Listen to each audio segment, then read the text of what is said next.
Good evening, class. How is it going? Lead and Jin, there is your star for correctly identifying the F-Zero soundtrack, which incidentally is one of my favorite games. So how's it going, Gondola? Funny moment. How's everybody doing? Thank you for joining me tonight after what was a nice weekend away for me. But now I'm back. I'm gonna try to avoid destroying my sleep schedule too much, though I am absolutely going to be sleeping in a lot of this week because I am done teaching for the summer, and I'm very happy about it. It's one of those things that it's like, I'm like, well, I've got quite a bit of time now, but do I really want to sacrifice my sleep schedule completely? The answer is no. No, I don't. I've done that enough times. But I do want to play Pilotwings. I was originally going to start Landstalker tonight for Sega Genesis, but I got home barely an hour and a half ago. Did a lot of driving today. Don't really have the mental energy to be there to start a story-based game. What I do have the mental energy for is to put on one of my favorite games ever, which is Pilotwings for the Super Nintendo, which was a launch title alongside F-Zero, Super Mario World, Gradius 3. I'm trying to remember the other games at the US Super Nintendo launch. But point is, it's one of my favorite games ever, and I want to explain why. And, do the usual. I'm not going to hold myself to beating it tonight because it's actually very, very difficult.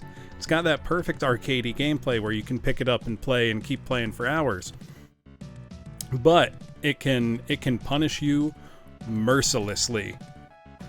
But yeah, that's what I'll be up to. I'll put a schedule out probably tomorrow. I'm probably going to have a fairly light schedule this weekend next because I am planning for July 8th, which is a Friday. This is my 1-year anniversary of streaming.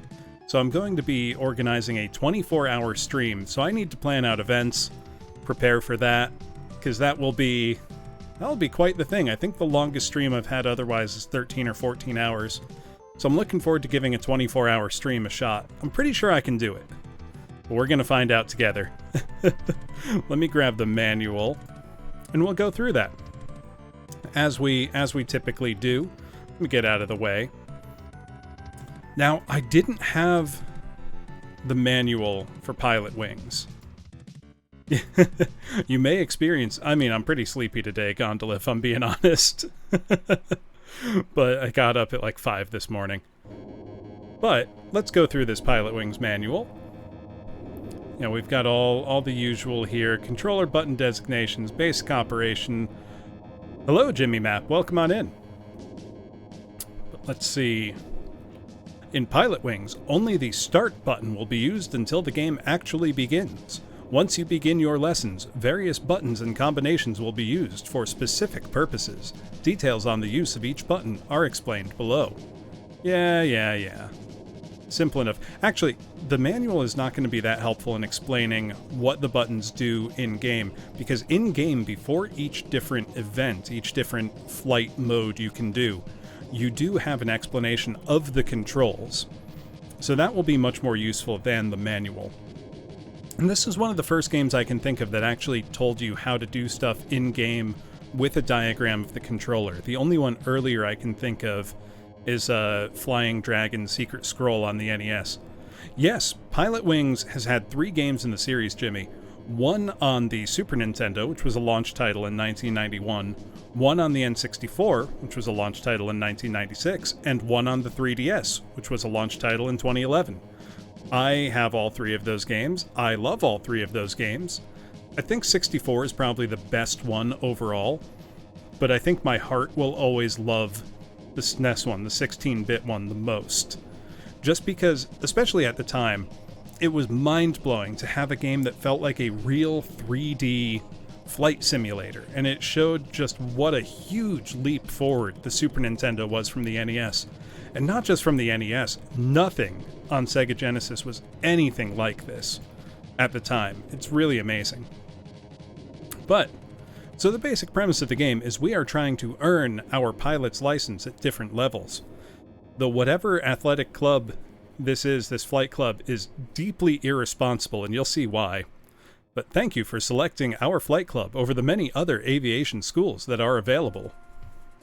Oh, I adore it, Watchmaker. It's so much fun, and it's got an incredible soundtrack. You read it as Fight Club. No, we don't talk about that one, Kawaii Chibi Koneko. Also good to see both of you. But yes, thank you for selecting our flight club over the many other aviation schools that are available.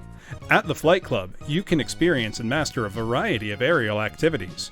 When each lesson is satisfactorily passed, we issue a license in accordance with your technical level.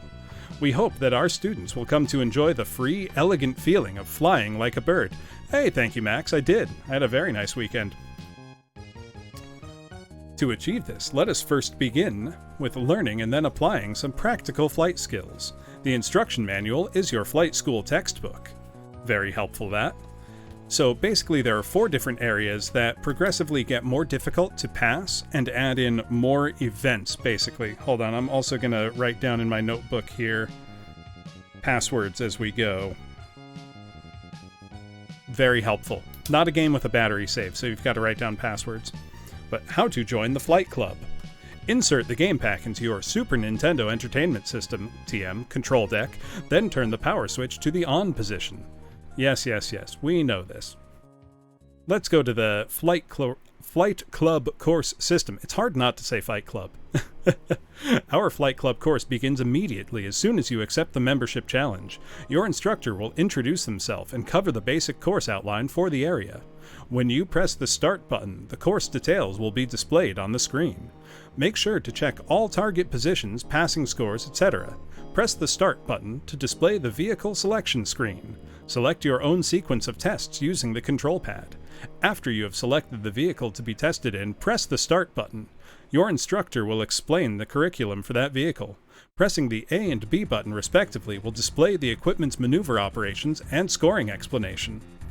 So, basically, you get to decide what order you do things in.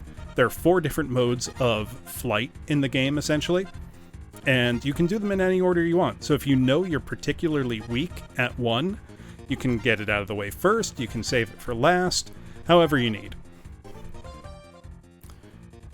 Then, during a flight test, various mistakes can cause points to be deducted. Scoring methods differ depending on the area and the vehicle. Pay attention and avoid major errors, such as flying out of the course boundary, or, crashing an airplane, or not pulling your parachute, or dunking yourself in the water. Lots of ways things can go wrong, and I have a story about that actually that I'll tell later. After the test concludes, read your score and the brief comments from your instructor, then press the Start button. Look at your score and decide if you wish to continue the lesson or not. You can bail at any time, essentially. If you bomb an event, you can just start over, which is nice. If your test point total surpasses the test requirement, you will be issued certification in the form of a flight license. Write down the license number, as this is your password. Move on to the next flight testing area by using the Start button. Bonus chance. In addition to the standard test, a bonus chance has been prepared in each area. With luck and skill, this is an opportunity for you to receive more than 100 points of extra credit. Make sure to meet the challenge with the true pride of a birdman. I'm going to try to show you the bonus rounds class because they're super creative, they're really fun, but they're hard. They're hard to get. The easiest ones to achieve are the rocket belt, but hopefully I can show you the skydiving and hang glider ones. I love them, Elliot. They're hard to get, though. They're worth it, though, because you can clear the first level without even doing both events. It's wild. Let's see. Instructors. We have Tony, who's 22 years old. Shirley, 24 years old. Lance, age unknown. And Big Al, who is 49 years old. And these are their courses. They're all very cool. Now, our events. We have the light plane, which is a small biplane. An aircraft weighing 5,700 kilograms or less is considered a light plane. In both Europe and America, light planes are popular for aviation. At our flight club, we use biplanes to teach basic flight and landing techniques so our students may learn to make an accurate landing every time. And I like how it shows, flight characteristics. When landing, if the throttle setting is reduced too much, the aircraft will respond slowly and stalling may occur, even when the aircraft is horizontal. So you need to not cut the throttle completely until you're, coming in for a landing. This gives pretty good advice. It's very interesting. And, you know, obviously your steering is more responsive at low throttle than high throttle. This is the kind of game that's all about feel. And even though, you know, the 3D is very rudimentary, it's not really 3D. It's a rotating flat plane on the ground and, you know, sprites moving around that give you the illusion of 3D. It's the Super Nintendo's Mode 7 graphics. You've heard that term before, I'm sure, because it featured heavily in, you know, gaming magazines at the time as like this revolutionary breakthrough that allowed for 3D. It's just a hardware function of the Super Nintendo that's really, really useful. But they use it to great effect here, and I think, honestly, it still looks great today. Then we've got skydiving. I like these flight characteristic illustrations, you know, showing, you know, how the wind swoops around you, all of this. You know what? I'm gonna do what I often did as a kid, where I looked through the manual, saw the pictures, and then tossed it aside and went and played the game. The rocket belt is the coolest thing in the game, I've got to say, and I love the music. It just pops into my head randomly all the time. If you can't tell, I've played this game a lot. The hang glider is the trickiest thing, but it's also one of the most peaceful once you get the feel of it down. So, we'll get there. I want that rocket belt so bad, Elliot. There is also an attack helicopter stage in this game, 2 of them in fact, and they're extremely difficult stages where you die in one hit, and you're shooting at enemy terrorists that have kidnapped your flight instructors. We'll get there when we get there, if we get there. But just look at how much more complicated it is compared to the rest of the game. And you die in one hit, and it just drops you in there with no no warning. Well, let's see the story about our instructors here. So Tony, perfect for the beginning student. His gentle manners allow him to get the most out of timid beginners. Although he's quite young, do not be fooled. The skilled pilot is one of the school's hottest aviators. And we've got Shirley. Although somewhat of a flirt with her male students, Shirley is strictly professional when it comes to grading. Oh, I'll tell you why I'm laughing. Even when she's disappointed by a performance, she will offer encouragement to try to keep up one's spirits. So, I got Pilotwings from my uncle, who had bought a Super Nintendo before my family had. And when he was first showing it off, he recorded his gameplay footage on a like VHS tape, and Shirley will like bat her eyebrows at you in some scenes, and my mom would always be like, "I don't like her, she's coming on to you." It's very, very funny. Then Lance, a mysterious man who speaks fluently in 6 languages. It is rumored that he was formerly an Air Force pilot. And then Big Al. He has the most experience of all the instructors. His superior flight techniques are used for reviewing basics on our most difficult course. He looks tough, but some claim to have seen his tears. Also, once you think you've beaten the game, Big Al versus Weird Al, they wouldn't fight. They would make an alliance. One of the things, though, once you beat the game, you think you've beaten it, but you've really just unlocked hard mode. Hello, HSR0. How you doing? An alliance. Elliot, come on now. Come on now. All right, much as I love it, it's time to put the F-Zero music to rest and pull up Pilotwings. God, I love F-Zero, though. Let's see.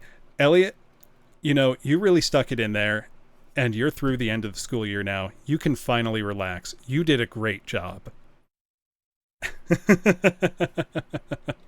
I hope you feel that. I know I do right now. Let's see. Where's my game capture window? There it is. There's the game capture window. Let's turn on the Super Nintendo. Hold on. I wonder, can you hear me flip the switch on the Super Nintendo? Because it's a loud clunk. Let me see if it captures it. Yeah, you can hear it. Hold on. Yeah. I love that noise. That noise means you're about to have fun. Also, let's enjoy this awesome intro. The scaling, the rotation, that beautiful blue sky. I love this game so much, class. I really do. So let me make sure... Okay, good. My reverb is not on. That happened accidentally the other stream.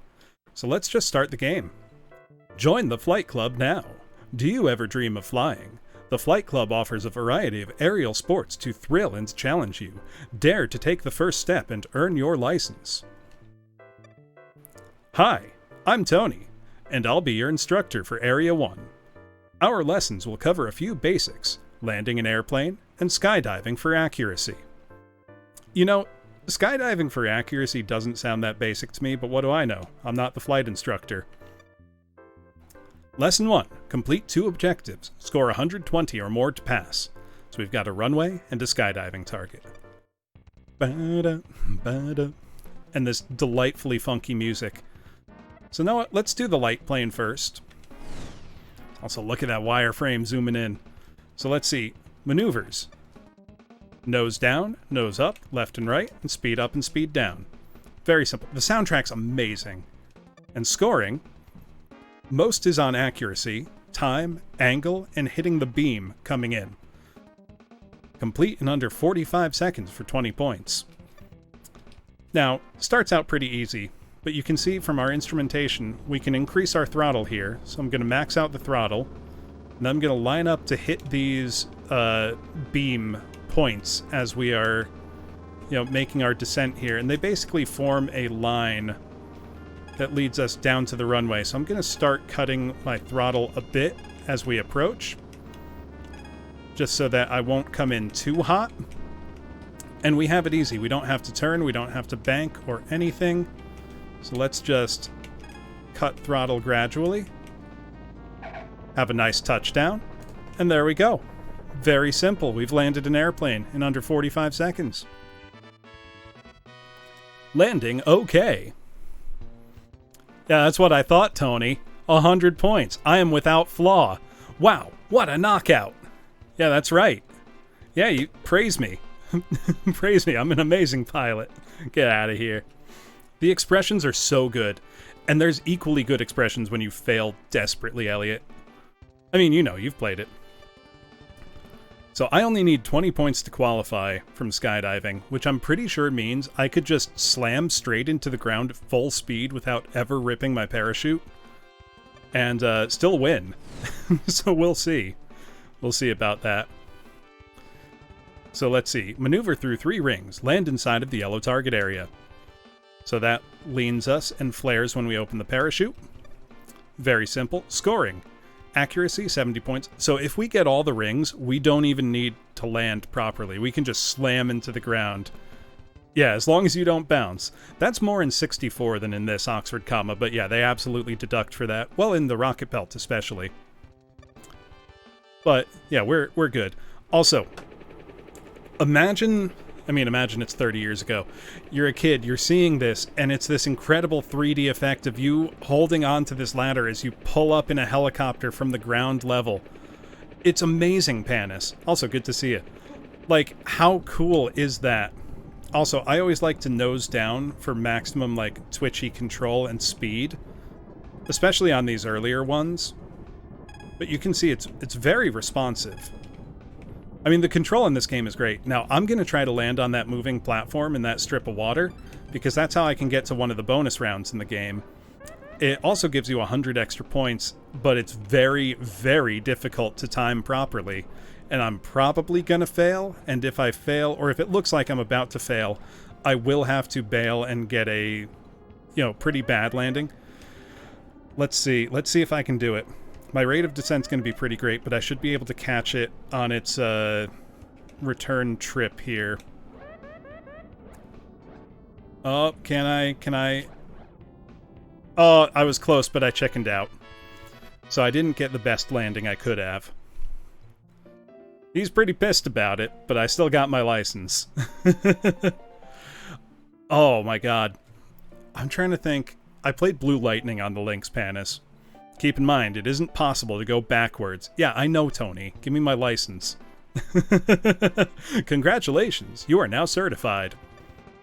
Now, I know I'm certified. I'm not going to write that down. I'm gonna retry. I want to get that bonus stage. I want that bonus stage so bad. So let's just go straight... Oh, I didn't want to continue. The game did remember, though. That's kind of neat. Probably because I reset so quickly that it's still in the system memory. Alright, I know I passed, but I want to do it again. I want to get it. Because if you get this perfectly, you can actually skip the light plane entirely if you don't want to play it for some reason. I don't know why you wouldn't want to play the light plane. It's very fun and satisfying and relaxing. And I don't know if this game looks 3D to people who grew up in a 3D gaming era. You know, like, if you grew up with, like, the PlayStation or N64 or later and never played 2D games, I don't know if this looks as magically 3D as it does to me. But, man, I think this game still looks amazing. Like, it still feels great to play. Super responsive controls. Oh, I'm gonna come in way too hot. Let's do it. Let's land on this like a ton of bricks. Sack of potatoes coming in hot. Nope. Oh, let's look at how pissed Tony is. That's a parachute, not scuba gear. That's fine. Technically, we can still pass. But I just want to get that secret stage. You'll understand why when I get there. He's very pissed, Yusha. Also, how's it going? Alright, come on. I want to get the bonus stage so bad. Now, if you have Nintendo Switch Online class, this is on there, on the Super Nintendo Online, and you can rewind and make small adjustments, so it's very easy to see the secret stages there. But I'm playing on my Super Nintendo, so no such luck. What if I just go in... Oh, hold on. This reminds me. So, before my family had a Super Nintendo, my uncle did. And he made a VHS tape with footage of him playing all the games he had, which was like Super Mario World, F-Zero, Pilotwings. Like, this was right after the launch. And on his Pilotwings tape, he made basically like a supercut of every way he could find to fail in the game. So one of them was this, which was just not pulling your parachute. Like, what would happen? And here's the answer. Just like cartoon cutout. Just bam, right into the ground. Did you do that on purpose? Hold on. Did you do that on purpose? It's just... So this tape was just like straight minutes of like crashing the plane as hard as he could. Let me crash the plane now. Never give up.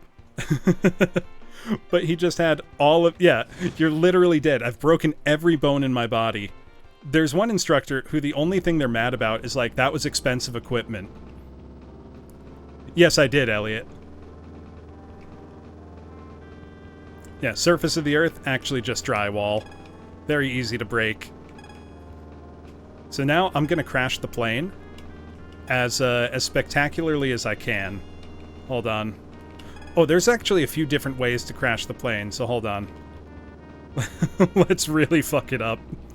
Let's go full tilt into the ground, just straight down on the runway.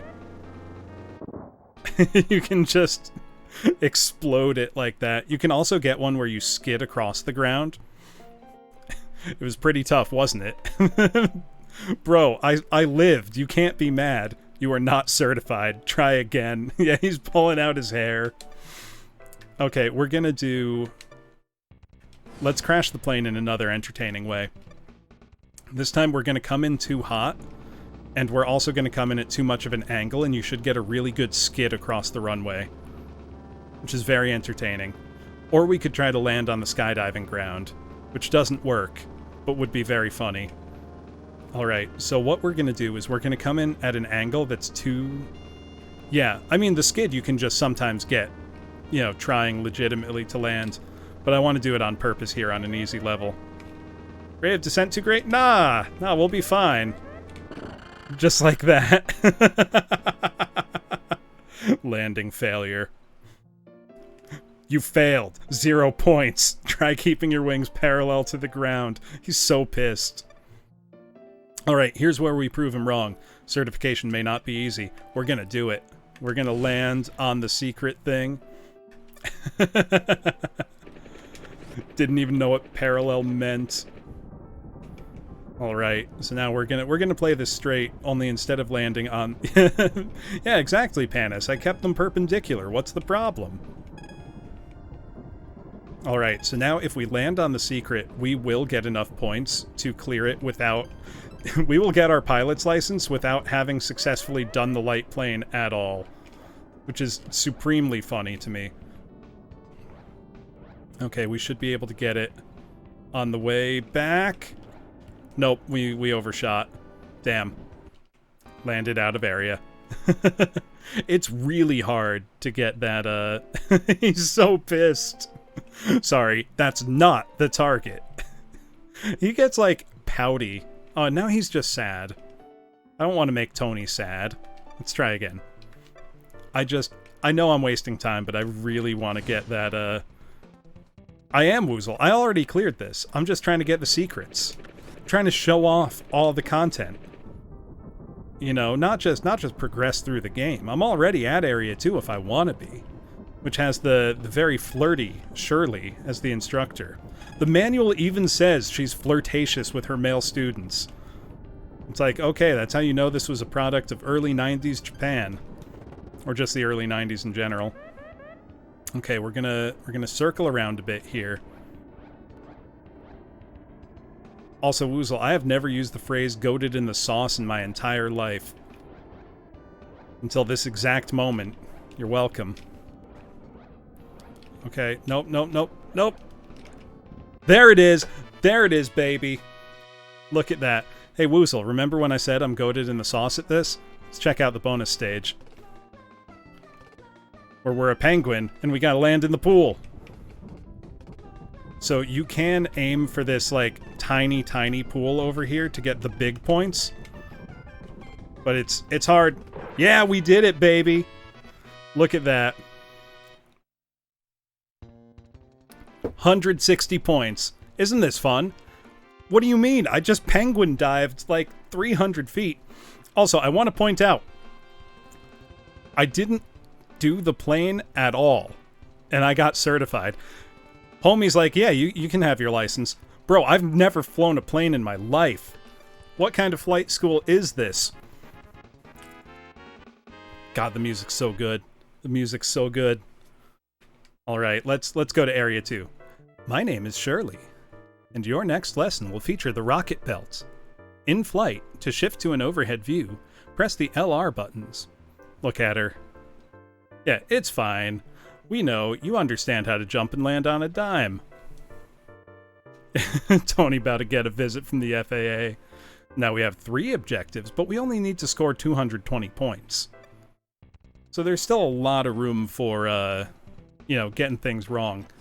Speaking of, we're going to try to get the secret stage in the water, or the rocket belt. So we fly through 3 rings, land on target, lose points for landing early.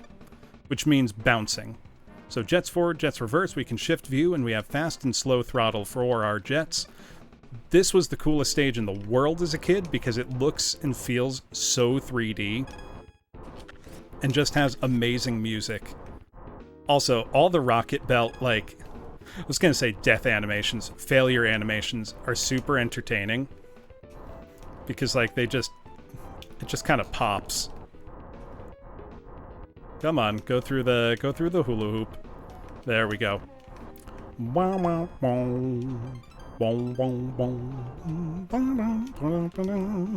So we gotta land on this thing, which obviously not easy. Moving target, moving quite fast. But look at that. I am a professional Pilotwings player class. Look at how smooth. And now we get the Birdman bonus stage. Which is, so the way the SNES did this, Woozle, is what's called Mode 7 graphics, which basically I think it's a 256 by 256 plane can be scaled and rotated freely in hardware, allowing for pseudo 3D effects like this. So you can do this on Super Nintendo, and it looks absolutely amazing. Also, I didn't realize... Yeah, we'll go for the 15 points. I forgot to go for the other bouncy thing. This is the easiest one to get, Elliot. The hardest one to get, in my opinion, is the one you can get in the hang glider stage. Was it luck or was it skill? It was skill. Were you watching? It was skill. So now we only need 90 points to qualify, and we have 2 events to do it. So let's keep going. The game is, I don't want to say it's easy at the start, but it's forgiving at the start. Yeah, Woozle doesn't know the magic of boomer games. I've got to say, though, the 3D illusion, essentially, that this game provides, and the feel of playing in a 3D space, is so strong and so satisfying. The hang glider is hard, Elliot. So fly through the 3 rings, land on either the right or left runway. So now, more complicated than what we had to do before, where we just had to go through, follow a beam and go in a straight line. Now we actually have to line it up ourselves and come in for an approach. Which isn't going to be too hard, so we're going to start reducing throttle as we line up. Yeah. We're going to try to get ourselves lined up nice and center. We're a little off. That's okay. Landed down, touched a little hard, but we're fine. Successful landing, no one died. Nothing exploded. Oh, and look at her. Fantastic. I won't judge by appearance. What do you mean you won't judge by appearance? Are you calling me ugly? What are you doing? Look at those doe eyes. She's absolutely trying to make a move. Also, again, I've cleared the event without needing to do one of the events. So they didn't check if I could skydive at all. Congratulations. You're becoming very good. I would risk it all. The manual even says she's flirtatious with her male students. She's 24. She's too young. Certified, I have earned an international B-class license to fly. Your instructor Lance here. Now we'll try flying the hang glider. One thing to remember, after completing your objective, land! I love Lance. Not for you. Complete 3 objectives, score 220 or more to pass. So we've got our hang glider, which is new. We've got rocket belt and light plane. Stage 4 will have all 4. But let's do rocket belt. Touch the 3 green bar-shaped beams, land on the target over the water. Nice and simple. Only now our target is smaller, and I'm sure you can hear there is a lot of wind in effect. So you actually feel that kind of like pushing against you as you play. So it really has an impact. Like you can see I'm getting kind of blown all over creation right now. I also love how different all the stages look.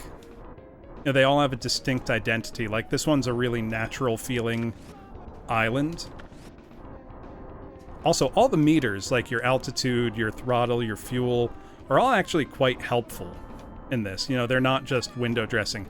Now, if we want the stage here, our target is much, much smaller. And moving faster and in a kind of zigzag pattern. So it's very tricky to land this one.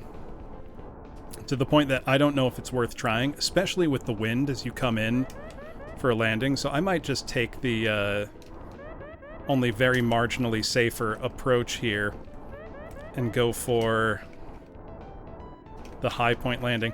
Now, if you see me backing away, it's because wind has come in and just kind of blown me off course. And you will get... Oh! You will get points deducted if you bounce. So it's hard. I know it looks like it can't possibly be that tough, but trust me, if you've played this game, you know. Look at that, though. Look at that. Look at his eyes. Oh! I'm speechless. That also can't be healthy, Lance. Go, please see an optometrist. That looks extremely painful. These reactions also make getting 100 completely worth it. Super satisfying. So now we only need 120 points to qualify. Oh no, my bitrate's gone down to shit again. Please tell me if the stream cuts out, class. Okay, it seems so easy now, doesn't it? Alright, but let's hang glide, which is the trickiest event to get a feel for. Ride thermal current to altitude of 500 feet, then land on target. So you can nose down, nose up, and you can do a flare or quick turn. It's very hard to get a hang of. We get dropped off from the plane here, and then you've got to go ride this thermal current, and it will yoink you way up in the air, so we need to get over 500 feet. However, the thing that makes the hang gliding stage just sublime is this beautiful music. Super relaxing. Alright, so this should pick me up right about now. Hopefully to over 500. Yep, and now we can go in for a landing. However, we're going to have to get to a point where we can see the landing.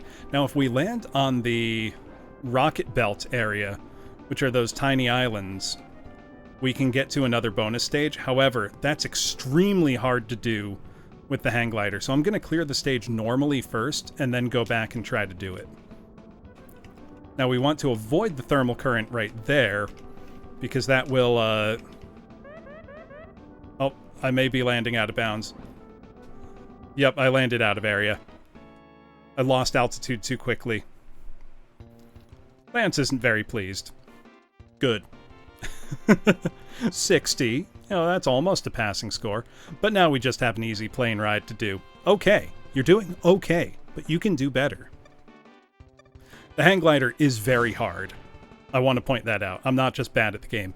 Take off, fly through rings over the course, then land on runway. Yeah, right, Max? You feel bad. So this is the first time where we have a takeoff to worry about. And then we have a whole course of rings to follow. So you can see the tasks they give you get progressively more complex. And there we go, we're off. And we're going to go through a series of rings. Now, for the most part, you can do these at full throttle, but for some of the tighter turns, you're going to want to cut throttle a bit. Yeah, right, Hanabi? As a kid, I didn't feel that, but as an adult, I feel that in my very soul.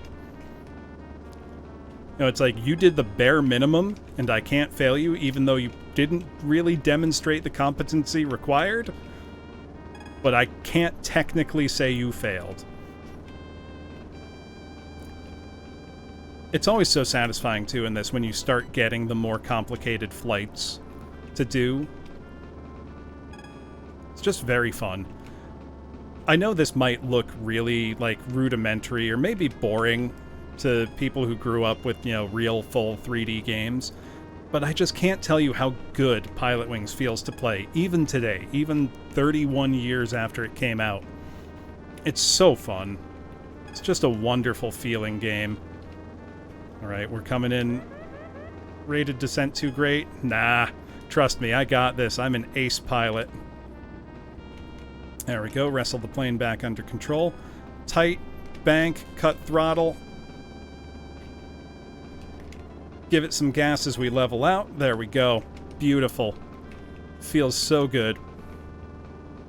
Also, it is kind of really fun to dunk your plane in the ocean. Yeah, that's the thing, Hanabi. Obviously, I grew up with this game, so all the stuff I'm doing now is not particularly challenging for me. Well, I'm coming in too hot. And a little off kilter. Oh, that was a rough landing. I hope we got the requisite 60 points. That was touch and go. Landing okay.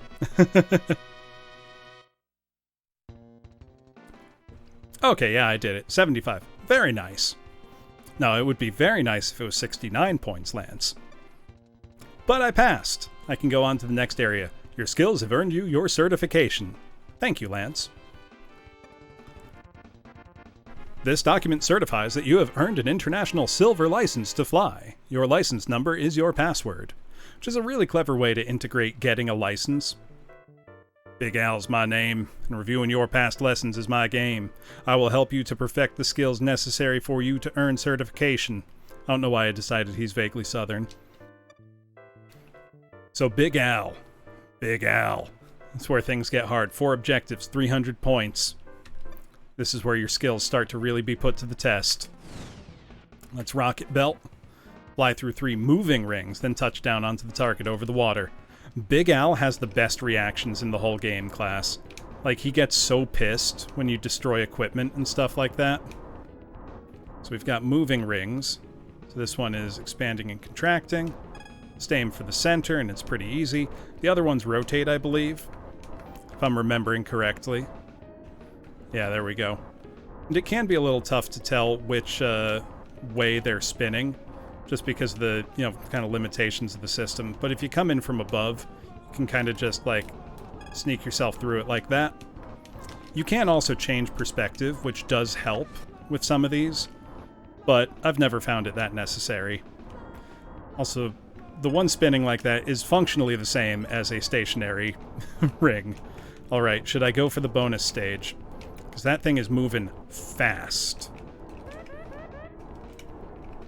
And that's not... Oh! I lost altitude too quickly. Be more careful. The equipment is expensive. Al doesn't care. He doesn't care if you hurt yourself. We can still pass, though. You still have a chance, but just barely. Alright, let's keep throwing ourselves at the course. Let's skydive and try to get the big bonus points. Maneuver through the 8 rings. Land inside of the yellow target area. The rings also get smaller and are now going off-center. Also, landing on that moving target... Landing on that target in general in this one is very difficult. Alright, let's try to line these up. They come quickly if I'm remembering right. There we go. Yeah, we got this. We got this. Piece of cake, Big Al. Alright. I don't think it's worth it to go for the moving platform. But God, do I want to. I've got to lose some more altitude, though, or I'm going to overshoot the target. But I might come in too hot. That's the risk. You got to really plan it carefully. Oh! Oh! Oh! Beautiful. Beautiful. Look at that. Big Al, he's crying. I've only one thing to say. Good job. Look at him. He's overcome with emotion. He can't believe it. I like that the manual said some claim to have seen his tears, and we're among that happy few now, class. Just look at him. He's so happy. He can't believe that his student could do this. Hey, Moro, you still have a chance, but just barely. Big Al's crying soul stuff because I just got a flawless skydive. He feels that good about it. Let's hang glide. Yeah, we happy few, we band of brothers. Fly through the ring at 300 feet twice, then land on target. This is one of the hardest stages in the whole game. As a kid, I had so much trouble with this. Because basically, you've got this ring. You go through it once. You have to turn around and then hit the thermal and get it from the other side. And it's so difficult to do. But man, I love the hang gliding music so much. Oh, and you need to be at 300 feet or above when you go through the ring, otherwise it doesn't count. This is where the radar in the top left-hand corner of the screen really helps. Because you're going to have to make this turn. Flaring helps to bank it and lose some altitude. Now we've got to regain some altitude. There we go. Now we can go through it again. There we go. And now we can go land.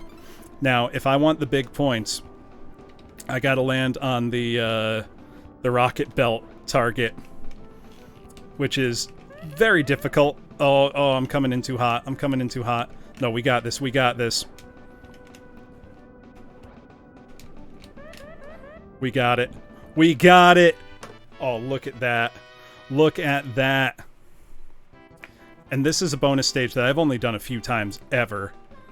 It's the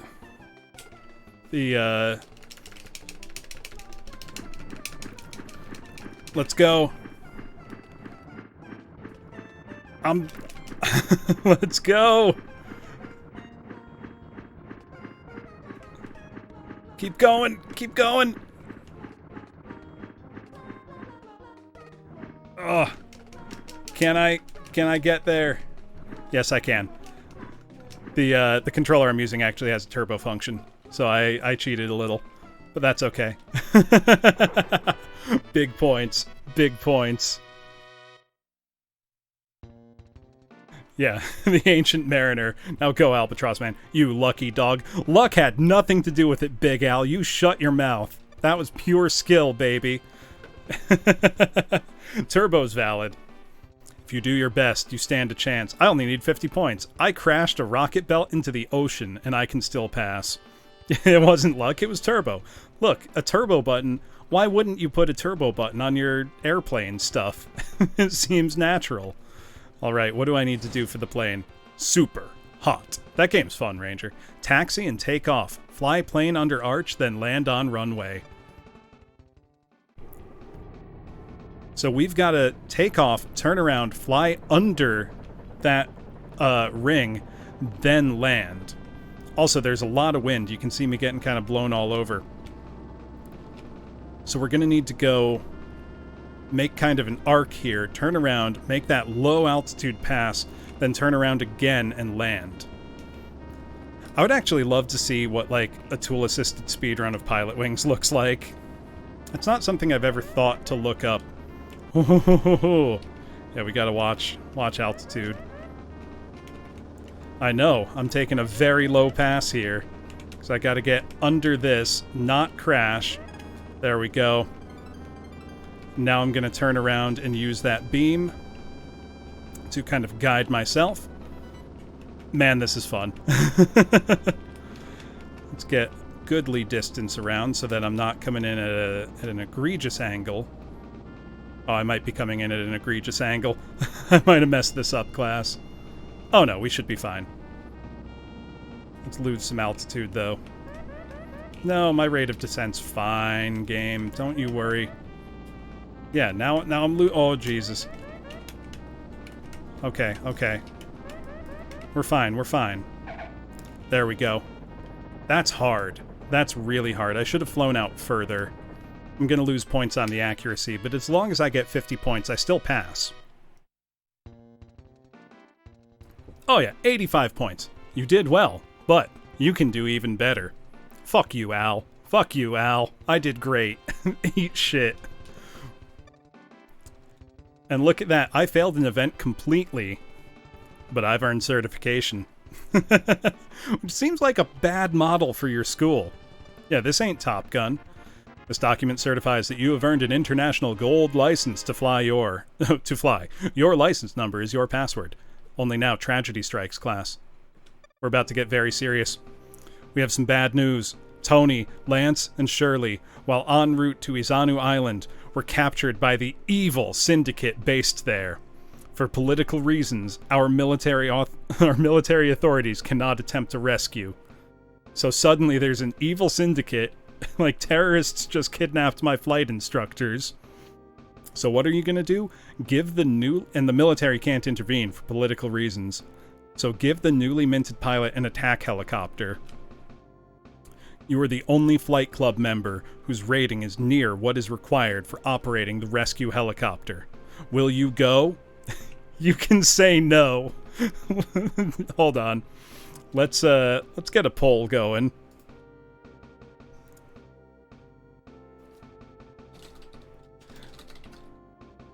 Am I gonna do it, or am I gonna chicken out?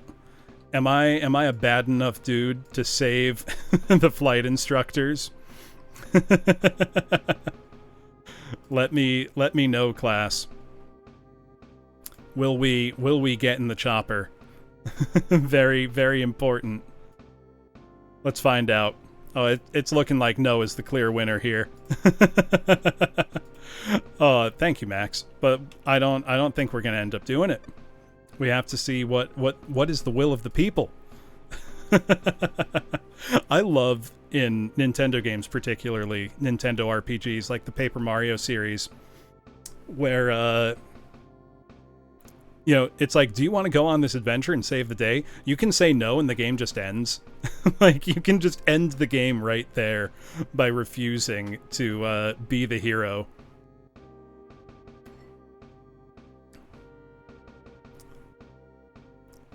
Yeah, the Gwaylin problem. Alright, let's see. No, No, I won't do it. Do not be such a coward. I now ask you again. No, you should go. I'm licensed for motorcycles, not helicopters. Fuck you, Big Al. No, you should go. I forgot. Chickens cannot fly. No. Chickens can't fly. Al is too much of a coward. It's up to us. Okay, take off immediately. Secret command. Our agent has infiltrated enemy headquarters on Izanu Island. Your instructors have been freed and await rescue at the heliport. Using the radar as a guide, infiltrate the airspace and rescue them. So the game was hard before class, but it takes a monumental difficulty spike after this stage. So speed down, speed up. We have missiles now. You'll see what I mean. This shit's nuts. It's also a gorgeous use of Mode 7. You can also see our angle. But there are now going to be... Also, we have missiles. And we need to use them. So we've got to use our radar to get there. This looks incredible, also, in my opinion. For Super Nintendo, at least. Yup, later in the game you repeat it all at night. The worst part is in the woods here, you can't see some of the enemy gun emplacements. Yeah, exactly. Now, if you get hit by a single enemy shot, you go down and you die. There's no margin for error in this mission whatsoever. And it can be kind of hard to judge the angle of these shots. There we go. The music's great, but chances are the first time you play this, you are going to need to repeat this stage dozens of times. It used to be like kind of I barely dodged that. This was like the difficulty brick wall in this game for me as a kid. So let's lose some altitude and come in hot. Low and quick. Hit him hard, hit him fast. We're almost there. But it gets super dangerous now because some of the gun emplacements are hidden in the forest, and you can't see them until they're shooting at you. There we go. That's one. There's some in the forest. Oh my god. I'm not gonna make it. I'm not gonna make it. I'm making it. I'm making it. Oh my god.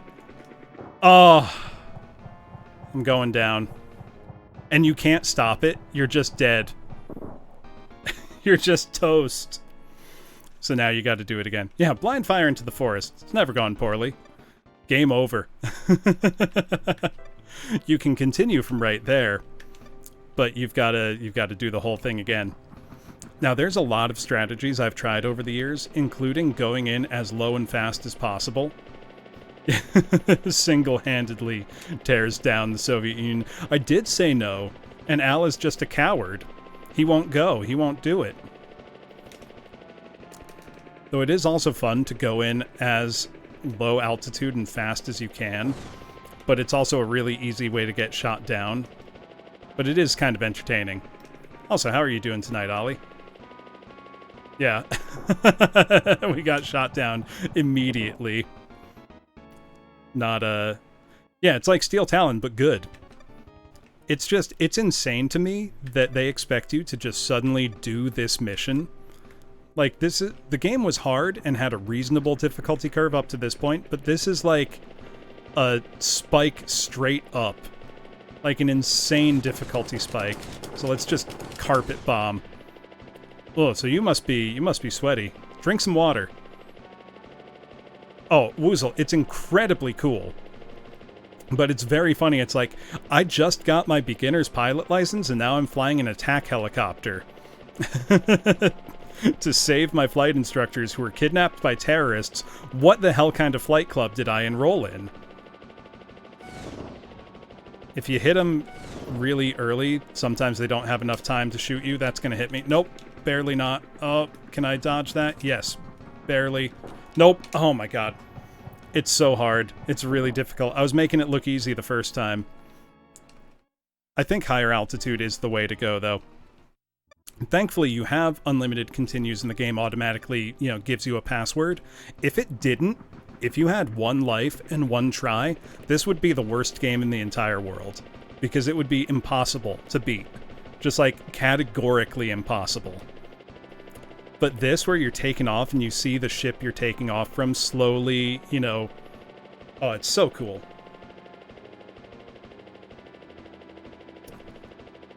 Alright, let's get some good height and start moving out. The height will just give us more time and room to dodge enemy shots, but it's still really tricky. Let's go only forward very slowly and get ourselves to our max altitude first. Then we'll have more time, which I think is 600-something feet. The fact that, though, it then happens a second time later in the game is what really sells this as like, okay, this is completely nuts, and also kinda sick. Gotta pull back a bit. Oh, missed. And the helicopter is not super, I mean, it's responsive, but it's also a helicopter, so it's not, like, fast to do stuff. It feels good to play, but it's tricky. I know it's hard to convey the way this game feels by just watching footage of it. If you have a Switch and Switch Online, highly recommend playing Pilotwings on there. Especially because on there, you can rewind. So if you get hit, just rewind a bit. I don't judge anybody who does that, especially in this game, because there is some... I mean, this is like weapons-grade BS to expect you, after everything else you've done in the game. Yes, it is, Panis. It's on the SNES Mini. Also, this is where we start to have camouflaged ones. Oh my god, I almost missed. The camouflaged ones can really bring you down when you're trying... Oh god! When you're trying to get in there. Oh my god. Nope. Oh no! I was so close. Pretty much all the games on the SNES Mini are really good, Panis. Plus, you can also very easily hack it and put whatever games you like on there. I was getting so close. It's so brutal, Elliot. Like, it's so unforgiving. But when you do finally beat it, it feels absolutely incredible. Like, you just feel so much joy. Hey, Dandy, welcome on in, Raiders. How's it going? What were you up to? Yeah, this was a launch title. Oh, thank you, Ollie. I will... Let me pull up something to sing while I fly an attack helicopter. Give me 1 sec. What were you up to? Playing Resident Evil 2. Oh, was this... Yeah, this was a launch title, Woozle. This was day 1. Day 1. This is what people were seeing on the Super Nintendo. Which just settles how good this system is. Let's see. No, I've got some ideas. How's it going, Dandy? Was that the remake or the original Resident Evil 2? I've got to ask. Because both are good. I haven't played the remake yet, but it looks... It ain't me starts playing.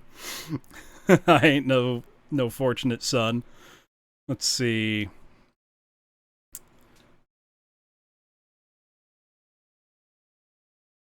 I know. I'm gonna... But it is up to my choice, Ollie, so I will see what I feel like. Oh, I've got a good one. Here we go. It looks excellent. Let me make sure that this is going to be a suitable volume. It's a god-awful small affair to the girl with the mousy hair, but her mommy is yelling no, and her daddy is told her to go, but her friend is nowhere to be seen as she walks through a sunken dream to the seat with the clearest view, and she's hooked to the silver screen. But the film is a saddening bore, 'cause she's lived it 10 times or more.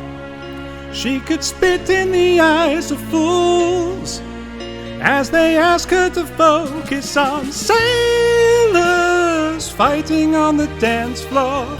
Oh man, look at those cavemen go. It's Mode 7 Ranger. It's the freakiest show.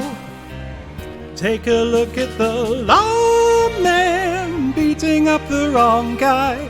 Oh man, wonder if he'll ever know. He's in the best-selling show. Is there life on Mars?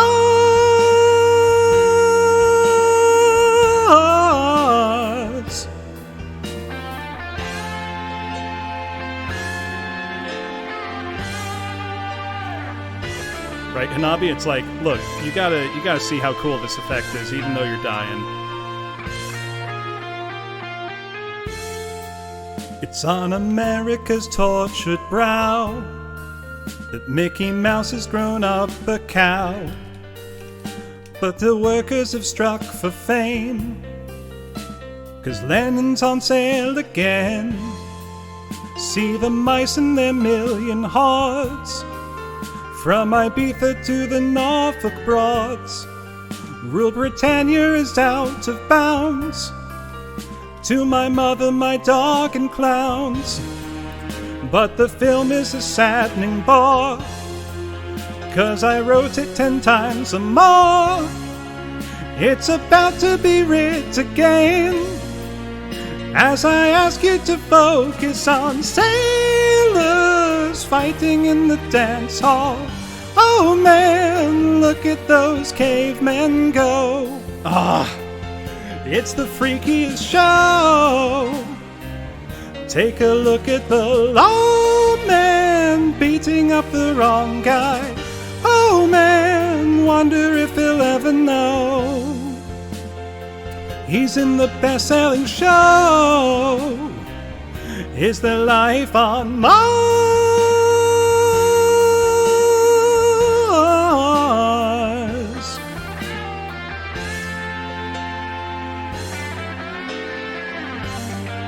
But yeah, welcome on in, Raiders. For any of you who don't know, my name is Professor Bloom. I am a teacher. I do lots of singing, including a VTuber choir, of which Dandy is a part, and I play lots of retro games on real hardware. Tonight I am playing Pilotwings on Super Nintendo, which is one of my all-time favorite games. But boy, it's hard. Very unforgiving, especially this level. Which, as you can see, you die in one hit. The rest of the game up to this point is not combat-focused at all. But thank you for the raid, Dandy.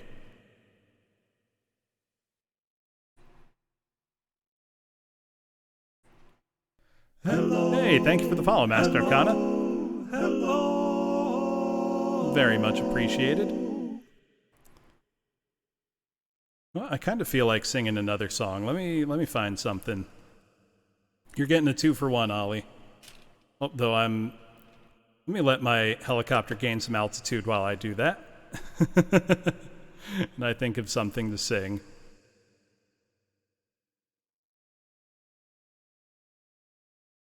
Mode 8. What do I feel like singing? Let me look at my playlist. I'm just gonna get up to altitude while I choose something. It's the Dark Souls of Pilot licensing game. Can't think of many others that do that. It's another good song.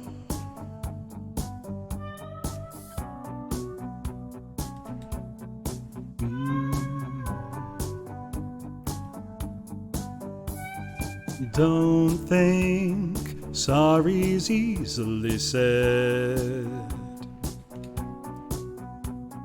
Don't try turning tables instead. You've taken lots of chances before, but I'm not gonna give any more. Don't ask me, that's how it goes, 'cause part of me knows what you're thinking. Oh no. Don't say words you're gonna regret. Don't let the fire rush to your head. I've heard the accusation before, and I ain't gonna take any more. Believe me, the sun in your eyes made some of the lies worth believing.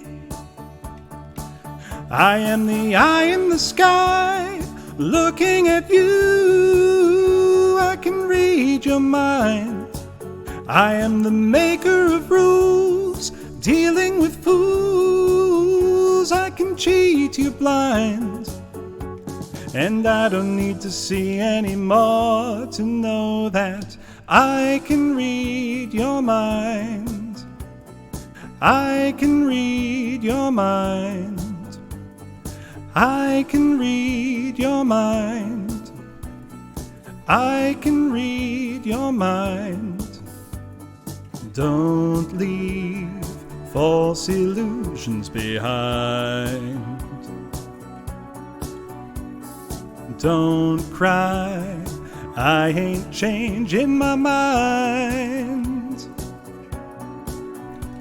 So find another fool like before, 'cause I ain't gonna live anymore believing some of the lies, while all of the signs are deceiving.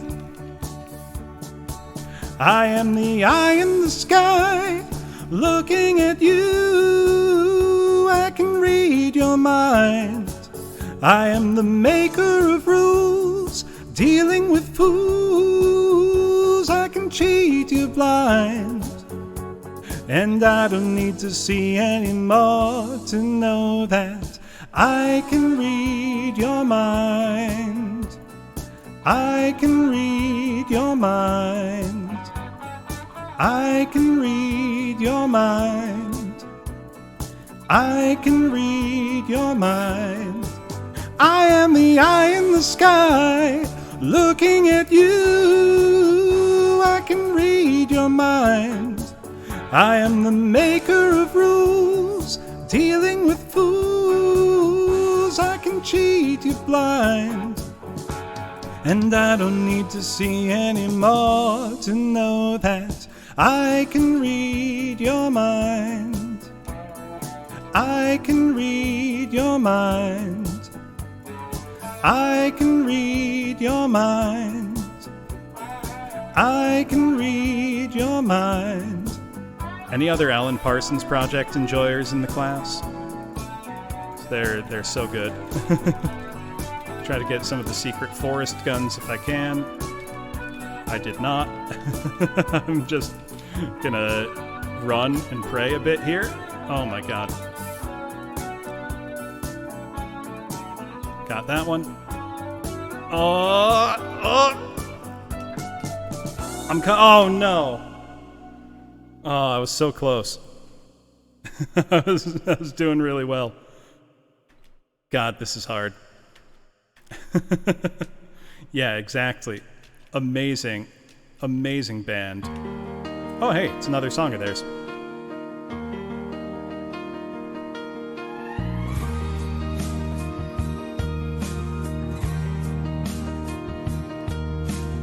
Time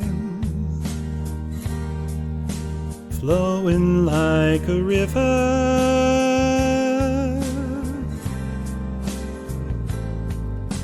Time beckoning me.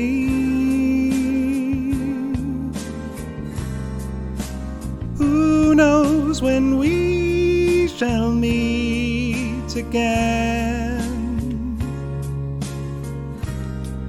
If ever,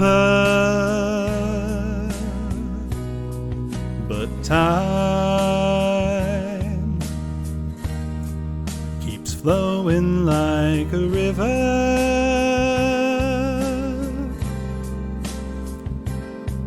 to the sea.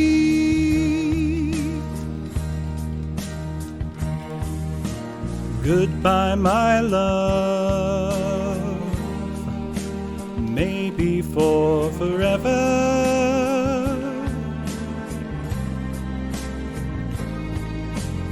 Goodbye, my love. The tide waits for me. Who knows when we shall meet again? If ever the time keeps flowing like a river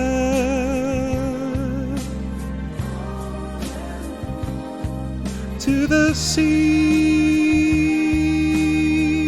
Oh, damn it. To the sea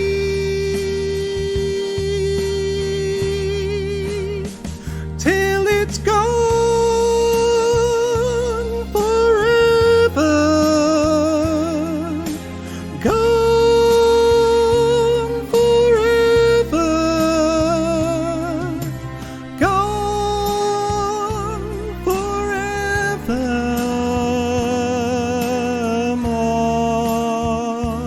I was doing so good.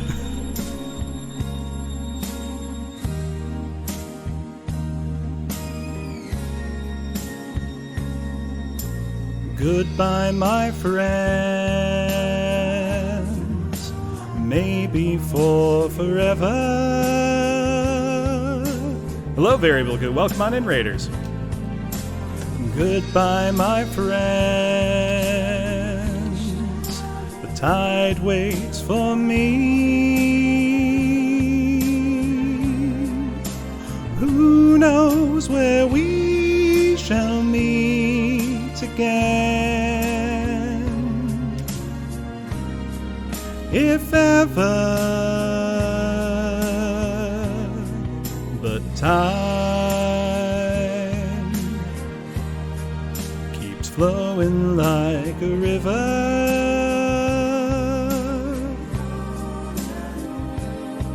to the sea,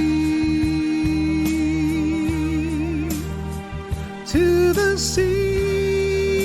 Whoops. Welcome on in, Raiders. Till it's gone forever. Gone forever. Gone forevermore.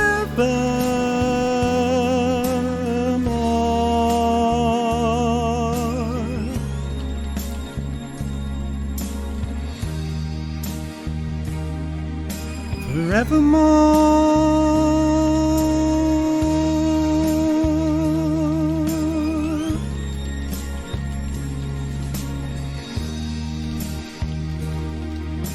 Forevermore. Yeah, but welcome on in. Thank you for the raid. James Bond on Game Boy. Gotta ask, how is it? As everybody can see, I am playing Pilotwings on Super Nintendo, and as usually happens in Pilotwings, I am getting, fairly stonewalled on the secret mission. I'm also just going to keep singing for a while, because I'm having a good time. I was alright for a while. I could smile for a while. That's surprising. But I saw you last night. You held my hand so tight as you stopped to say hello. You wished me well. You couldn't tell that I'd been crying over you, crying over you. Then you said so long, left me standing all alone, alone and crying, crying, crying, crying. It's hard to understand, but the touch of your hand can start me crying. That is a shame, Atropa. I thought that I was over you, but it's true, so true. I love you even more than I did before. But darling, what can I do? For you don't love me, and I'll always be crying over you, crying over you. Yes, now you're gone, and from this moment on, I'll be crying, crying, crying, crying. I'm crying,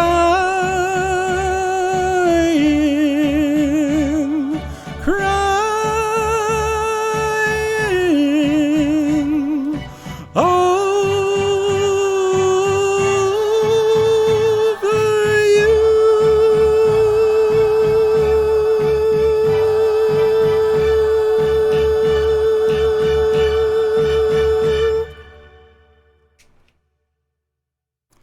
I've got a song for you in that case, Atropa.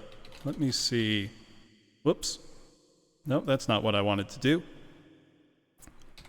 This is what I wanted to do. Here we go.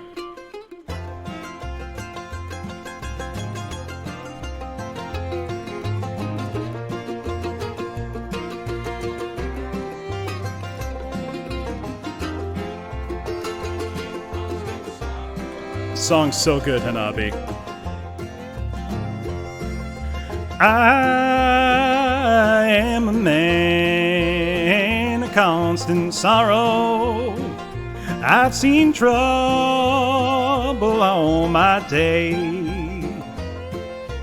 I bid farewell to old Kentucky, the place where I was born and raised, the place where he was born and raised.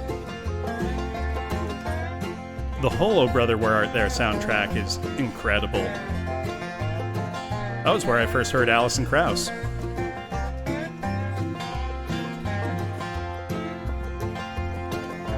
For 6 long years I've been in trouble. No pleasure here on earth I found. For in this world I'm bound to ramble. I have no friends to help me now. He has no friend to help him now. Such a good soundtrack.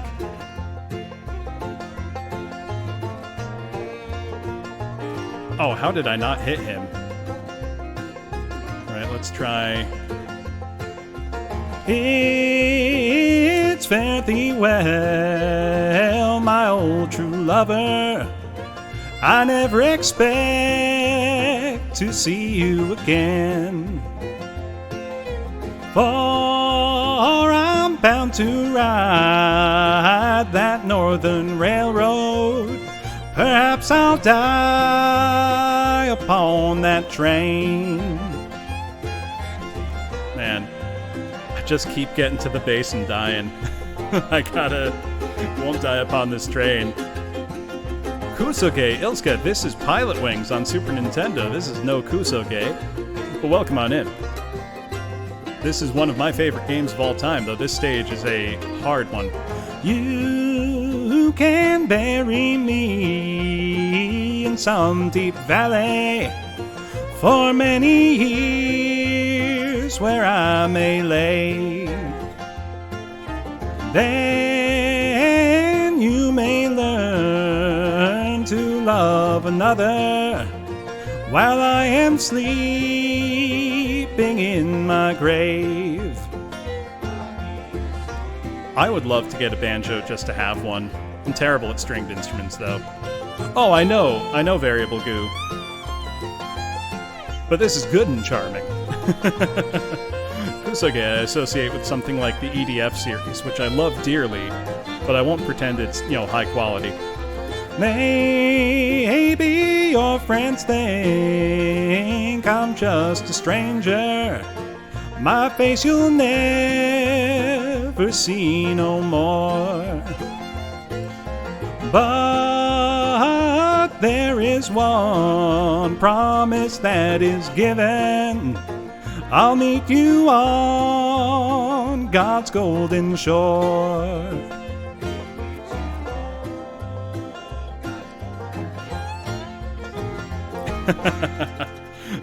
That's an admirable goal, Atropa. See, I'm kind of curious what would come up next after this on just by virtue of a karaoke playlist. Oh, nothing interesting. Oh, and I've sung a bunch. Thank you for the follow time, Junkie. Much appreciated. Let me turn off my reverb and turn the game audio back on. There we go. Oh, and let me not get shot by the very first gun emplacement here. Nope. I got shot by the third gun emplacement.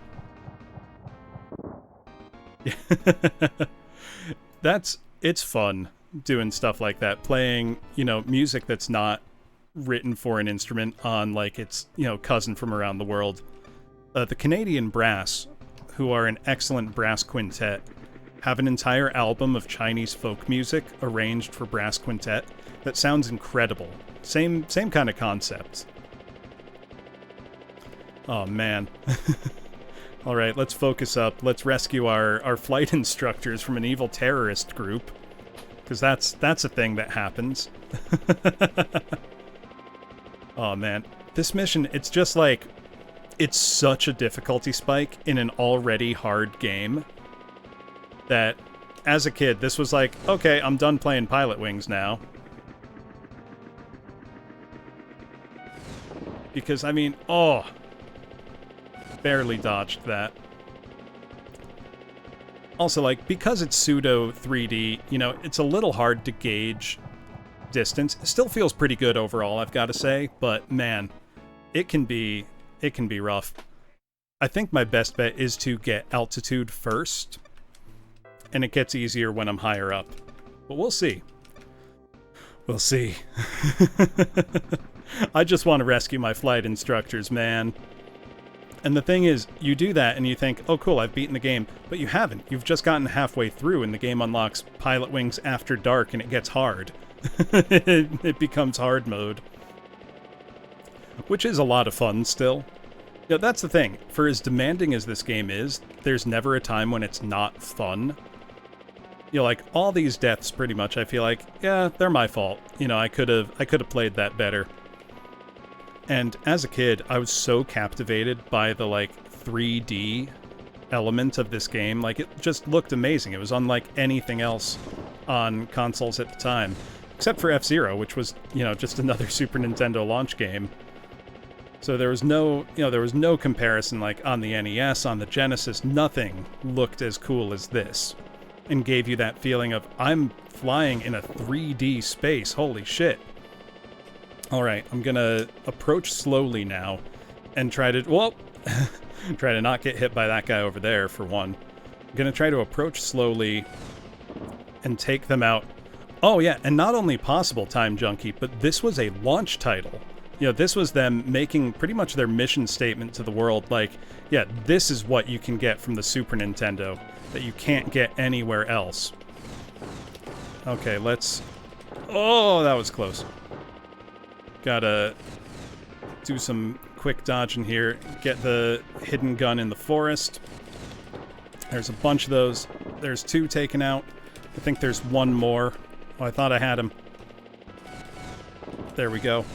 There's the other. Okay, now we can start on the gun emplacements. I don't know. What extra chip did this use, Variable Goo? Because I'm pretty sure that, the Mode 7 effects in this are just things that can be handled natively in hardware. And I don't think they had the SA1 chip yet. I don't think F-Zero used any additional chips either. But that was just part of the Super Nintendo's design, was that you could, you know, just like on the NES, use, you know, on-board chip enhancements, basically. Oh no, don't hit me, don't hit me. Okay. I think if I'm careful, I can take out a couple more guns and then swoop in for a low landing and not get shot. This is our best run so far, class. Let's very carefully take this guy out. And then I think if I take this one out, I will be mostly in the clear. Okay, I think we can go in for a landing now. DSP-1 chip, got it. It looks amazing. I think it looks great even today, if I'm being honest. That might just be my, you know, nostalgia speaking, but... Oh yeah, now we have to actually land the helicopter, which you have not learned how to do at this point in the game. But let's get there. Oh no. Oh! Shit. Oh, I just snatched defeat right out of the jaws of victory there. You know, we all make mistakes. Oh, that hurt. I was so close. And then I fucked it up. Oh, dear. Well, now we know we can do it, so let's be more careful this time. What would Big Al say if he saw us crashing a helicopter? He'd be so disappointed in us. We can't disappoint Big Al like that. He's our buddy. Even though if we say, no, I don't want to go, he basically confesses to being too chicken shit to go run the, you know, rescue mission himself. You know, he says, chicken doesn't fly. It's like, thanks, Al. Very helpful. I'm glad you're on board with rescuing everybody.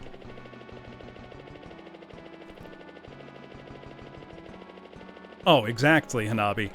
And I mean, while this is very much, you know, like a tech demo for the Super Nintendo, it also still is a really fun game. Like, they didn't forget to make it fun. Oh, yeah. The 32X port of Afterburner is very nearly arcade perfect. Like, it doesn't run at a full 60 frames per second, but it was miles ahead of every other console port of Afterburner at the time. I am an unironic 32X apologist, Time Junkie. I got one for Christmas 1995. I loved it. I still love it. It was a bad idea, but a lot of the games on it are pretty good.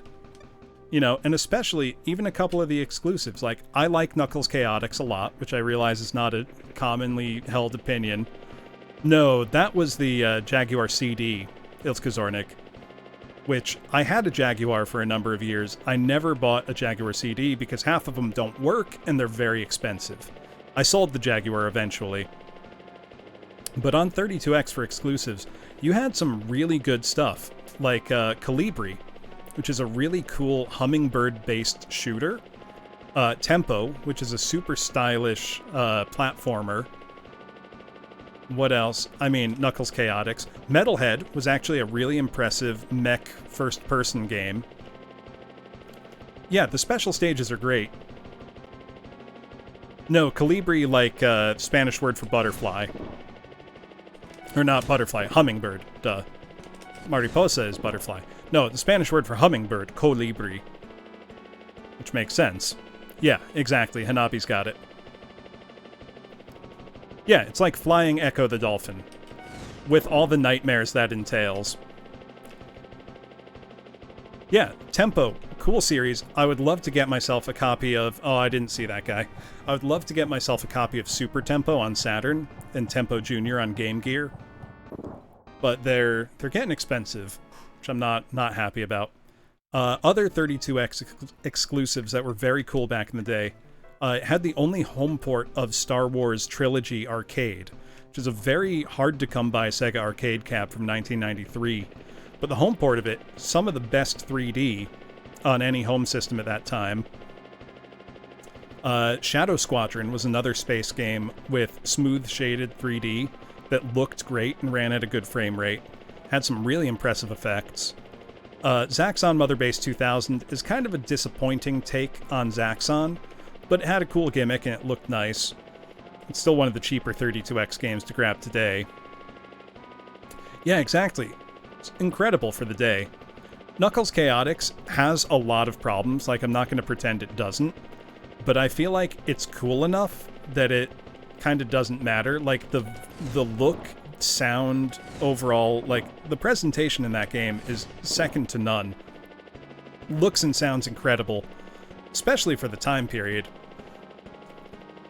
Then, what else? I'm trying to think of things that are exclusive-ish. Not an exclusive, but Virtua Fighter on the 32X was an excellent port of Virtua Fighter.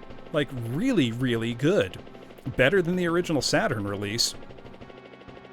And it had it's one of the first home console games I know of that has a native 16:9 widescreen mode. You can actually set that game to a squeeze format, which is meant to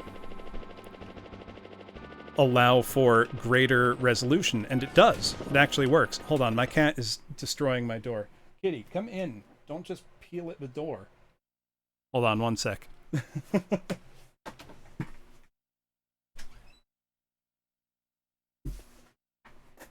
There we go. Yeah, no, it's Hanabi, it's very mid-tier as far as Cat Wilden every day, Arthur. Also good to see you. You know, it's pretty mid-tier for Sonic games of that era, which means it's better than most Sonic games that have come out since then. But I am an avowed 3D Sonic anti for the most part. Like, I don't like Sonic Adventure. I don't think Sonic Adventure is good. I'm willing to lose friends over that opinion. I think Sonic Adventure is wildly overrated, and people mostly have fond memories because they played it when they were young. It just controls so poorly. Even for the way I think of it is when Super Mario 64 came out. The second that you touch the control stick in that game, you immediately knew that you were playing a Mario game because Mario still felt like Mario. That intangible quality that makes Mario Mario was preserved in the move to 3D. Whereas the first time I played Sonic Adventure was a demo kiosk at like a Funkoland or something.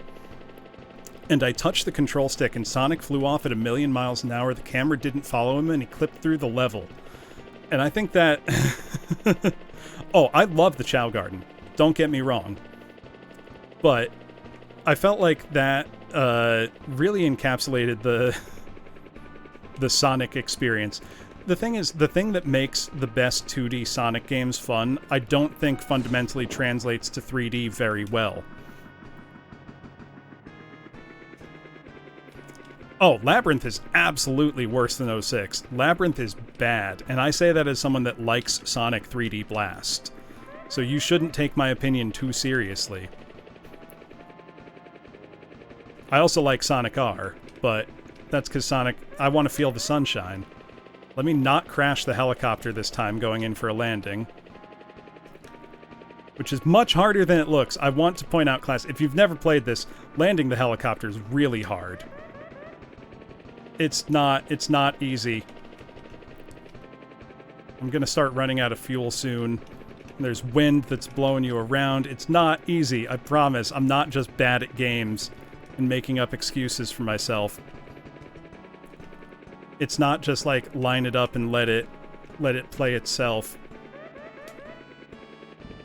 Oh no. Touch back down, please. Thank God. We did it. Mission accomplished, class. We did it.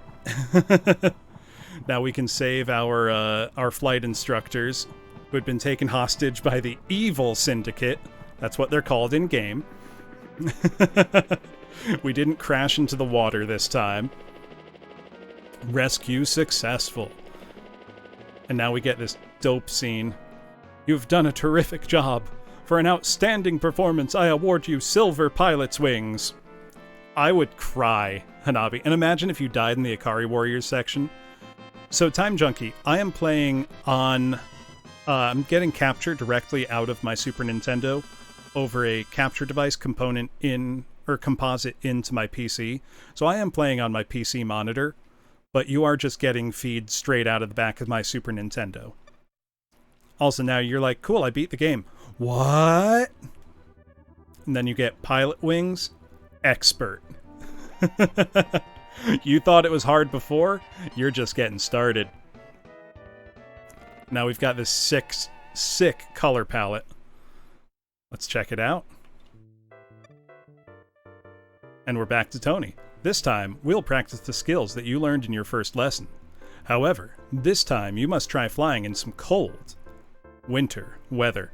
Also, when I'm playing it not on Stream Time Junkie, I do have a really nice CRT. It's a mid-2000s JVC iArt that has component in on the back, so it can easily handle like 480p stuff. I think 32-inch display. It's amazing TV, very high quality CRT, but it's very heavy. I don't have that in my streaming room. That's in the other part of my basement, which I just use when I'm playing games for fun. Also, now we are in the snow, so things just get harder. So let's see, what is our objective now? Fly through the 2 rings. Be careful when landing. The icy runway is slick. Yeah, I had trouble moving the CRT in my last move because I was bringing it down 3 flights of stairs.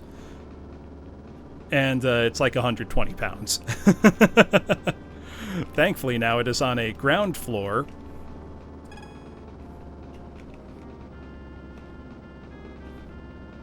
Right? Well, it was a way to get more content into a game given very limited space. See, I do miss them, Max, because they had real advantages for the types of content that were made for it. Also, we might be at a bad angle. Nope, we did it. Though it's easy to spin out on the runways in the ice in this. Like for older games, 1, there will never be input delay between your button and that. 72 points, that's it. Now you're using good judgment. The game gets so much more demanding here. Need 68 points to qualify. You can do it. Let's do it. What's our skydiving goal? Maneuver through 3 rings, land inside of the target area. Piece of cake. And let's watch the whole scene going up, because as a kid I thought this was the most mind-blowing thing in the world. Just watching it gradually pull you back up to height and then dropping you. Yeah, it's nice if you have the space. Plus, I have a really nice VCR that I have hooked up to mine, so any, VHS tapes that I recorded back in the day, or I actually have a lot of anime on VHS. Yeah, exactly. They don't look right without the dithering. But I have a lot of old, anime on VHS. And I use a really nice, it's a JVC SVHS VCR. So it could do, S-Video was introduced for it. Oh, I'm coming in too hot. Can I make the bonus stage landing? Can I do it? Am I skilled enough? Oh no! I bounced off of it. I was doing so good. I thought I had it. I thought I was... I was so close. Let's try that again. I gotta hit the bonus stages. They're so fun. Let's do that again. That's the thing. This game has that, unstoppably addictive quality where you're like, I've got to try again. It just feels that good to play. And I know you can't really tell from just looking at it. San Andreas Flight School. But you do get such a good sense of 3D space despite the very rudimentary graphics. You know it, Atropa. Some stuff that, God, I remember going to video stores. 2 or 3 episodes of anime on VHS was $30. So you'd just save up until you could afford to buy, the Slayers movie.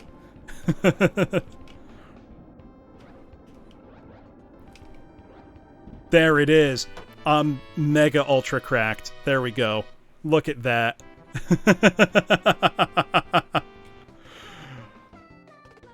Let's land in the pool. Penguin time.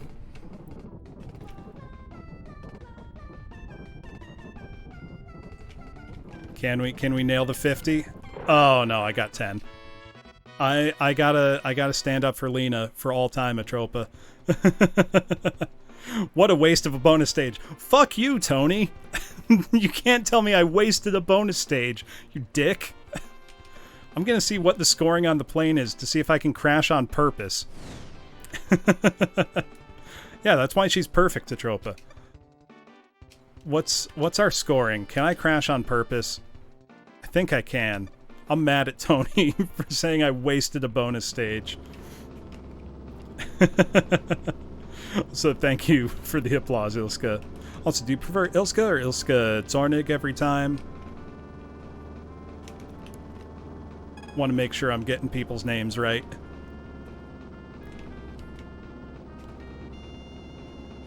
That's something I am planning to do at some point, is have some anime VHS watch-along nights. Because I'm pretty sure I can get my VCR hooked up to my streaming setup without much trouble. Oh, that was a rough landing. That's okay, we're in a cross breeze. No one died. That's my low bar for if a landing was good. Yeah, look at that. 85 points. Wonderful. Thank you, Tony. I thought so. Yeah. Oh, so I have an experience. I've bought a Laserdisc player before, Atropa, that was working, and then it just stopped working completely. Ended up selling it for parts for more than I paid for it. It was a hassle. I really want another. Yeah, not bitching now, are you, Tony? I was surely going to keep flirting outrageously with us again. After touchdown, take care when using the brakes. The rain has stopped falling, but the runway is still very slick. Complete 3 objectives, score 240 or more to pass. So now we need to start averaging like 80 per time. Ooh, I have a lot of Ranma tapes as well. Absolutely loved Ranma. Best girl in Ranma is a contentious topic. I'm gonna say Ukyo, but there's almost no wrong answer there. Fly through the 3 rings, land on target, lose points for landing early, piece of cake, and if we want to be really fancy, we can land and get another bonus stage. So I want to do that. Also, having to drop through vertical on these is a lot trickier than it looks. Helps to change perspective, but I need to, there we go. Kind of drop through them from the top in motion. This is the kind of thing you just got to develop the feel for. Oh, yeah. She better not, Hanabi. She better not. I will be very cross if she does. I mean, first I gotta get the bonus stage. That's the... It's not easy landing on these small moving platforms. But I think we got it. I think we got it. Oh, look at that. We are amazing. We're incredible. Cannot be stopped. Hold on, give me 1 sec.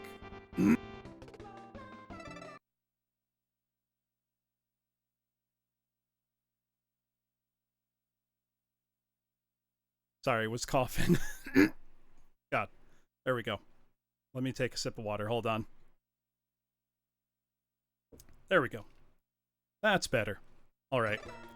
Back to our bonus stage. And Shirley better not tell us we wasted it. Let's try... I think we can get all 3 here. I mean, that's the nice thing with Laserdisc, though, is even if you don't have a player, they're still just nice things to have. You know, they look nice. They're a thing that you want in your home. Oh, I might be in the drink. Okay, I did waste this bonus stage. She can make fun of us for this one. I deserve it. Don't waste your bonus stage. Yeah.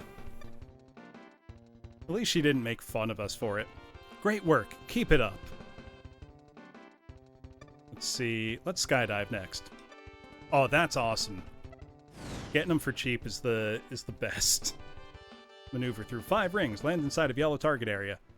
We can do it. Oh my god. Those targets are small. This is going to be tricky. I have gotten a lot of good records at more thrift stores than flea markets.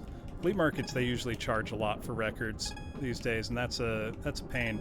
But I've gotten tons of great audio equipment, like turntables, from people who just don't want to fix something that they have. Which, hey, I'll fix it. Why not? It's already broken. I can't make it worse. No, there's no risk. If you have something that already doesn't work, what's the harm in playing around with it and getting it to work? Yeah, yard sales can be really good. All right, do I want to try for the moving platform? I'm committing. Moving platform, let's go. Let's go. Oh my god! Look at that. Absolutely. Beautiful. Oh, that's awesome, Atropa. I can't believe I just nailed that. Alright, let's land in the pool. Oh my god. I can't tell you how good that just felt. Bullseye. 50. You better not tell me I wasted this stage.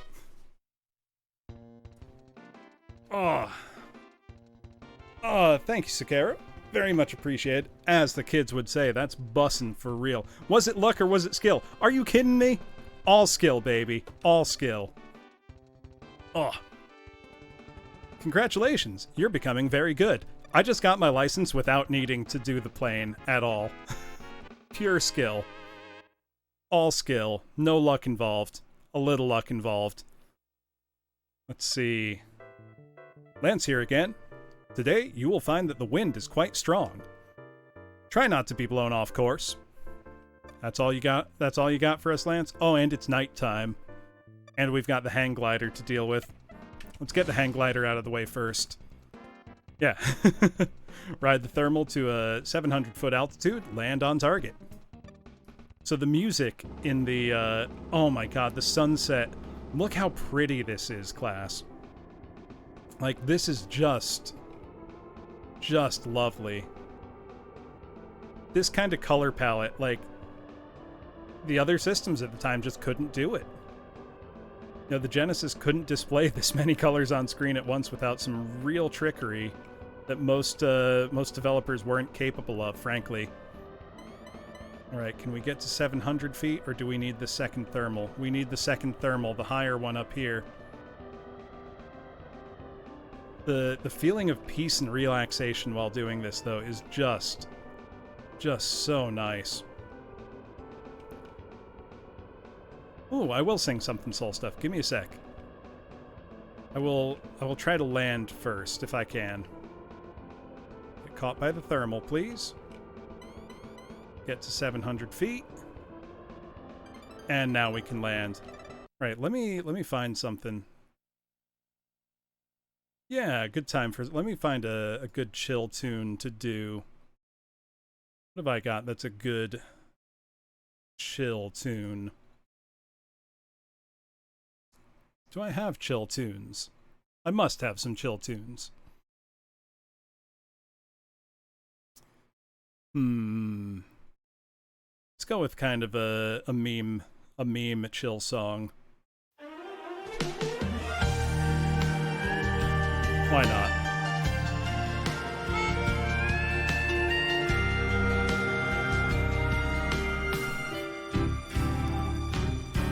Baka mitai koto mo nano ne.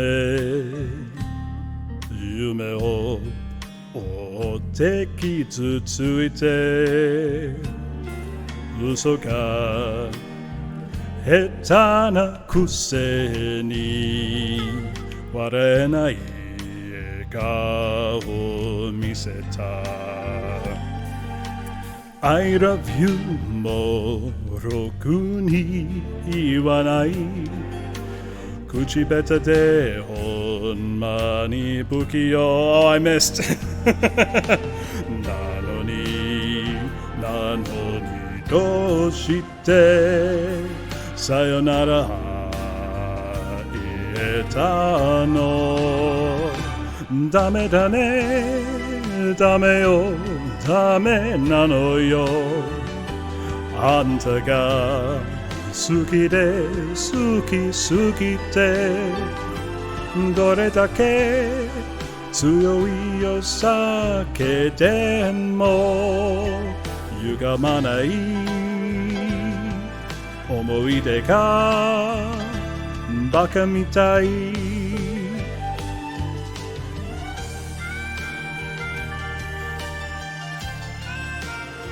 Just the short version.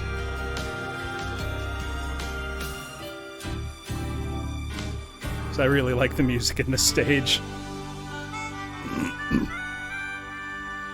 Alright, let's ride the first thermal, and then get ready to ride the second. There we go. Also, what I tried to do before and failed at was to get the bonus stage here by landing on the rocket belt platform, which will get you a bonus stage, but is very hard. So, Baka Mitai, Time Junkie. It's become a meme, but it was from the Yakuza series, and it is a very nice song. Don't know if this is enough to get me to 700. No, I've got to ride it again. Okay, this is why this one can be so tricky. Let's go back and ride this one. Just flare a little bit. The hang glider is very difficult to get a hang of. Pun very much intended. Alright, this should get us over 700. Yeah, no problem. Now we're gonna... Using the pause button to check your position is very nice, but we can also use the radar in the top left of the screen. So we want to get ourselves back in line here. There we go. Ooh, it might be too far away now. Or do we go for it again? Do we go for the bonus stage? No, that's too dangerous. So what I want to do here is just encourage my up and down very slightly with direction to keep myself kind of, you know, on a level, steady, you know, decline towards the target area here. Because it's easy to lose altitude too quickly in this if you're not careful. Or to come in too hot like that. But, okay, could have been better, could have been worse. I'll take it.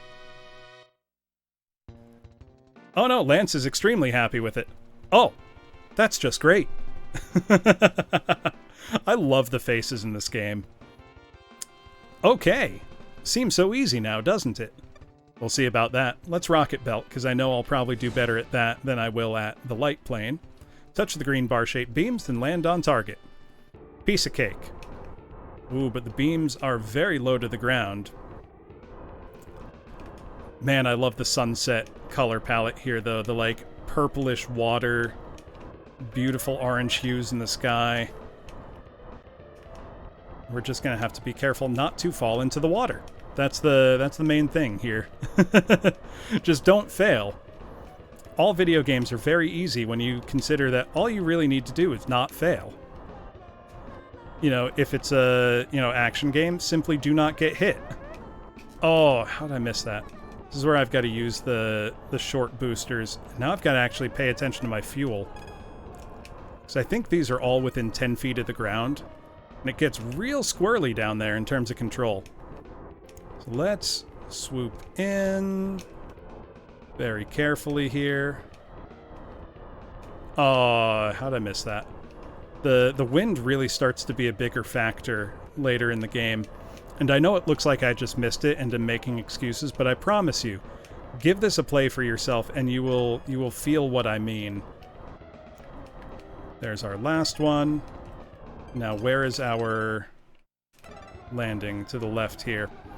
Can I make the moving platform? Because it's going ever so fast now, and it's very slow. You know what? I'm only 150 points away from certification, so I think I will go for the safe one. Hello, Hamflo. Welcome on in. Welcome, Raiders. For anybody who does not know me, my name is Professor Bloom. I am a teacher. I do lots and lots of singing. I organize a VTuber choir. And I play lots of retro games on real hardware. And tonight, I am playing Pilotwings on the Super Nintendo. We are in the expert mode. Welcome on in, Wolfie, Hamflo, Babatron 3000, Victorious Vermilion.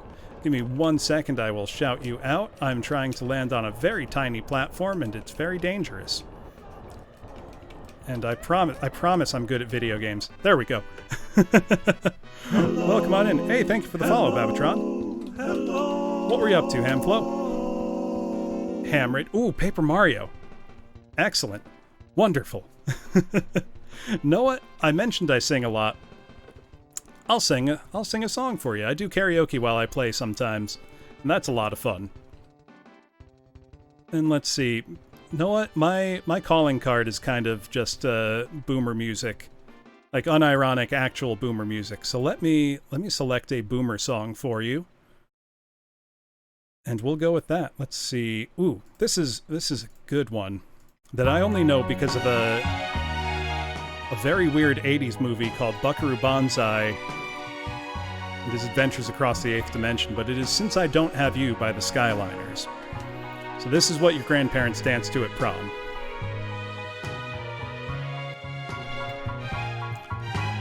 I don't have plans and schemes, and I don't have hopes and dreams. I don't have anything, since I don't have you. I don't have fond desires, and I don't have happy hours. I don't have anything, since I don't have you. I don't have happiness, and I guess I never will ever again. When you walked out on me, in walked old misery, and he's been here since then.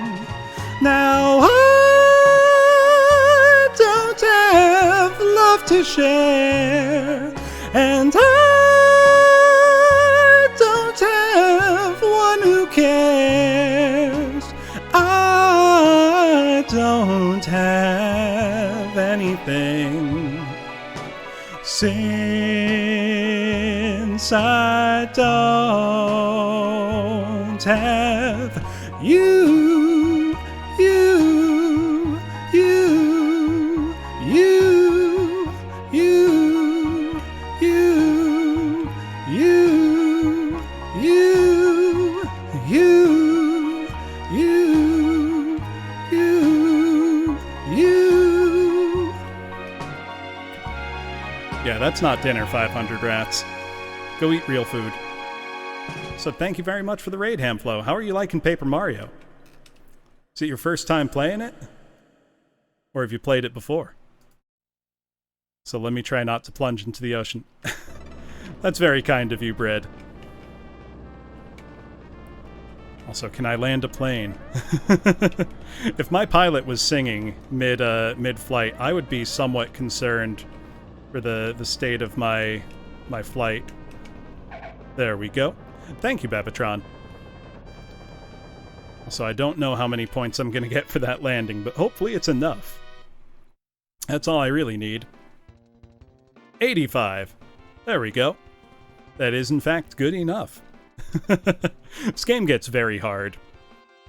Oh, let me shout you out, Hemflo. I didn't... Oh, no, I did do that, didn't I? Yes, I did. I couldn't tell.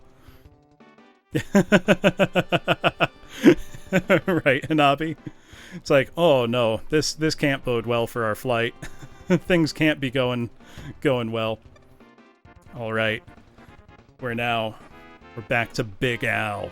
Everybody's favorite, Big Al. Let's see. Time once more to review your skills with Big Al. This lesson will be conducted at night. Use radar to lead your way. Oh, let's see. 320 or more points to pass. We've got to average 80 at least per event. Let's start with Rocket Belt, since that's always my favorite. Now, if we succeed in this whole certification class, we now get to do another helicopter mission, and then that's the end of the game, Max R. Touch the 3 bouncing ball beams. Yeah, Al is big. Also, if you get a, top score, he is so happy that he starts crying. It's honestly kind of adorable. I also love the sound that these bouncing clusters make. A little boing. A very characteristically Nintendo sound. Also, they drag you down with them if you get hit from the underside, so you've got to be pretty careful with them. If you can't tell, this is a game that I grew up with and I've played a lot of. It is one of my very favorite games. If you have Nintendo Switch Online, it's one of the Super Nintendo games included there. It's also on the Super Nintendo Mini, like the SNES Classic. I highly, highly recommend it. It has that perfect classic gameplay loop where it's really challenging, but you just want to keep playing. Because you want to get good at it. You want to learn, you know, the controls. You want to master it. Because, not because you want to, like, see the ending necessarily, but just because it's fun. You know? I feel like so often now, especially with modern games, you get kind of hung up on like, well, I want to, you know, see the next part of the story, or I need to beat the game. Because that's what you do. You get a game and you beat it. But I kind of miss when you'd get a game just because, and you'd play it over and over and over, even if you were never close to beating it, just because it was fun to play the game. You know, shocker, playing a video game because it's fun to play. Do I want to go for the bonus level? I do, but I'm gonna go the safe route for now. I can always go back and do a bonus stage later. Not a perfect landing, but okay. Enough, I think. Over 80 points. Oh, but I didn't get Al crying. You did well, but you can do even better. Yeah, I know it, Al. Be proud. You've done very well. Let me try hang glider since that's often the hardest one. Let's see. Fly through the ring at 300 feet twice, then land on target. Now, I know if we land on the, the rocket belt platform, we will get a bonus stage where we can get a lot of points, but that's a very small target and quite hard to land on. I managed to do it earlier in the game. I don't know if I can make a lightning strike twice, but we're going to try, class. So I need to go through once at 300 feet. Then I need to hit the, Oh yeah, Time Junkie. Well, those are very, very replayable, because even if you beat them, they're still just fun games. You know, and you'll want to play them over and over. At least that's how I feel about, about video games in general. Okay. Well, I don't know if I'll be able to maintain altitude, but let's... So we've got to be over 300 feet when we go through this ring. Okay, just barely. Now we can go land. I think I am going to try for the challenge landing and see if I can get the bonus stage, which is... Where is it? Let's see, it might be too... Oh no, I think we can do it. If we're very careful, we can get a little more altitude. We can swoop in and land on this platform. But we're going to have to be... Oh no, I just overshot. Just barely overshot. Big Al is not pleased. To ascend, you need to ride a thermal current. Yeah, I know, Al. It's silly to go on, even if you do better. You're right, Al. I'm gonna quit. No, I'm gonna retry. Let's go for the bonus stage on Rocket Belt, because that's the easiest one to get, generally speaking. And if we get bonus stages on at least 2 of these, it'll give us a margin of error. So it's a demanding way to structure your game. And there's 0 margin of error on the final mission, which is another high-stakes helicopter rescue mission, which is kind of at odds with the rest of the game, if I'm being honest, in terms of, like, tone of content, but it's fun nonetheless. Let's get... There we go. Where's the last one? I do love this perspective shifting as well. Like, that was such an impressive feature. So you're thinking, like, the game is rendering, you know, a pseudo 3D environment with Mode 7 in 2 different perspectives entirely, and just disguises the transition with, like, a shutter sound. Very clever. There we go. Okay, and now we can go land. The Rocket Belt is, I think, overall the easiest stage. But that might just be because it's the one I spent the most time playing as a kid because I thought it was the most fun. Because I thought, what in the entire world is cooler than having a rocket belt? I think I know what you mean, Hanabi. Like with the wah-wah sounding voice.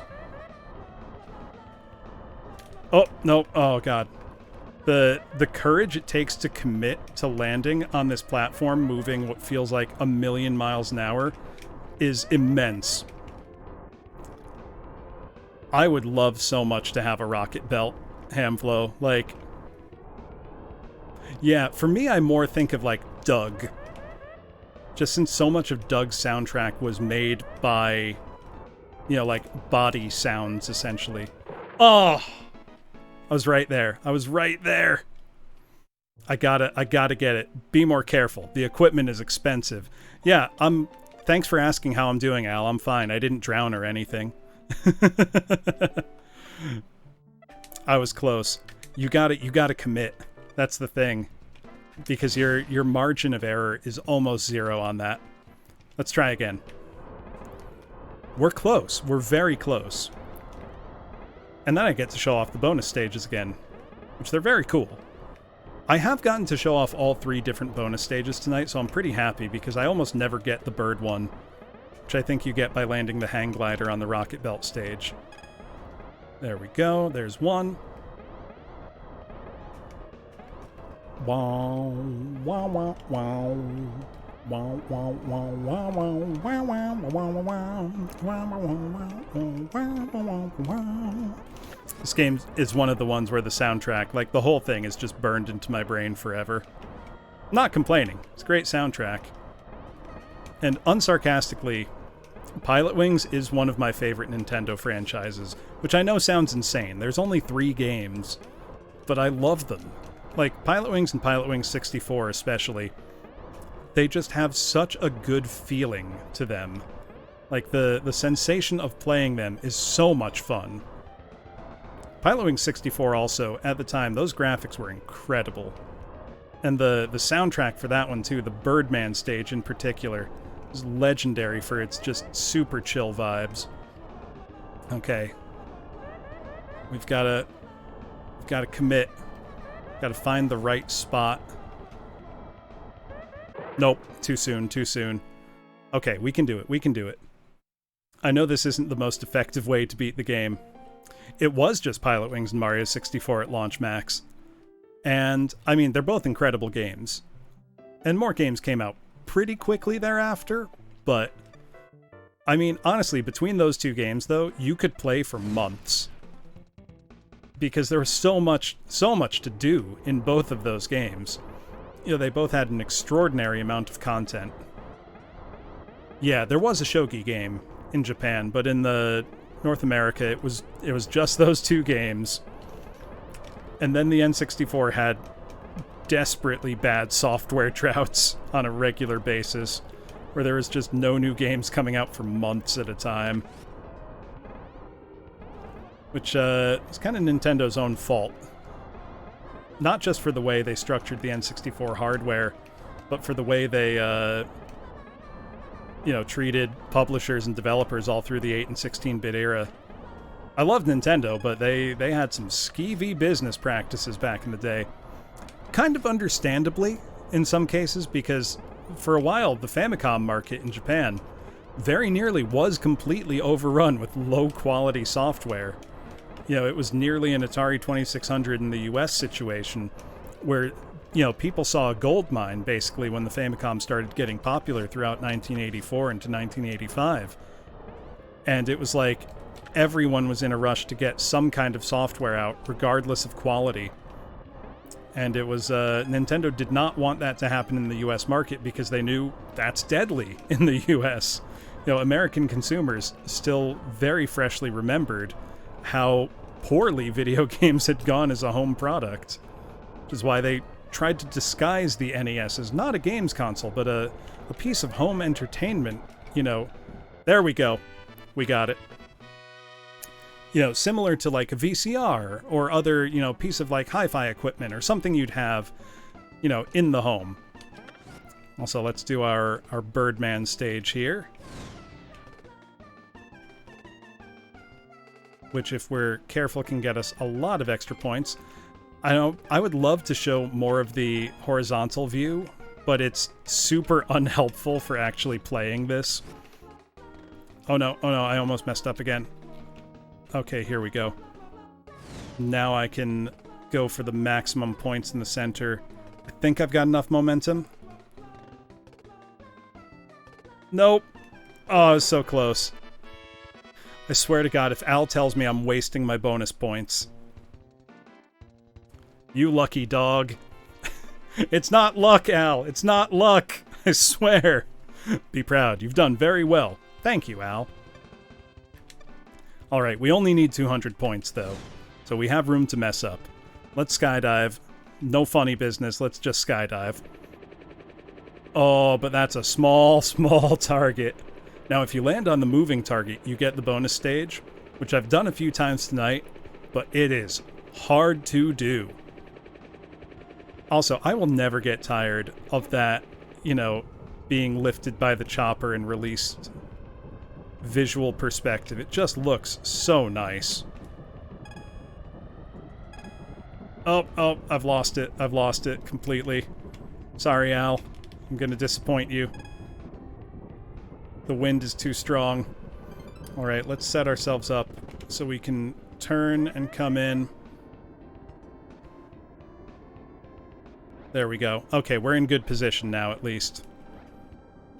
So we gotta just very carefully flare so that we'll be coming down right on target. But you can't flare too much or your rate of descent will be too great and you'll break your legs on impact. I'm not kidding. They show you kind of writhing around on the ground if you mess that up. Okay, not perfect, but not in the water. I'll take it. It could have been worse. Al's pissed. Almost. But we're still doing pretty good overall. Even though your skills are passable, there's room to improve.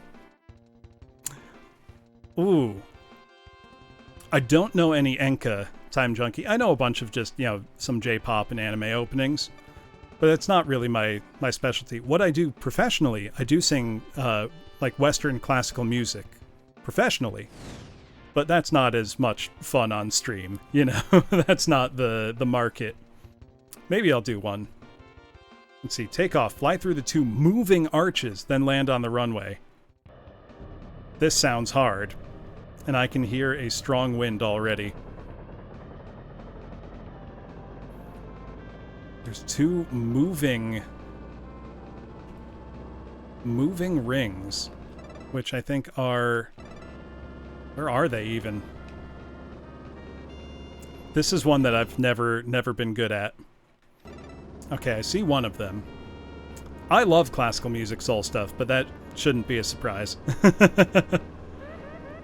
Okay, we don't want to plunge right into the water, but we do need to turn around and look at...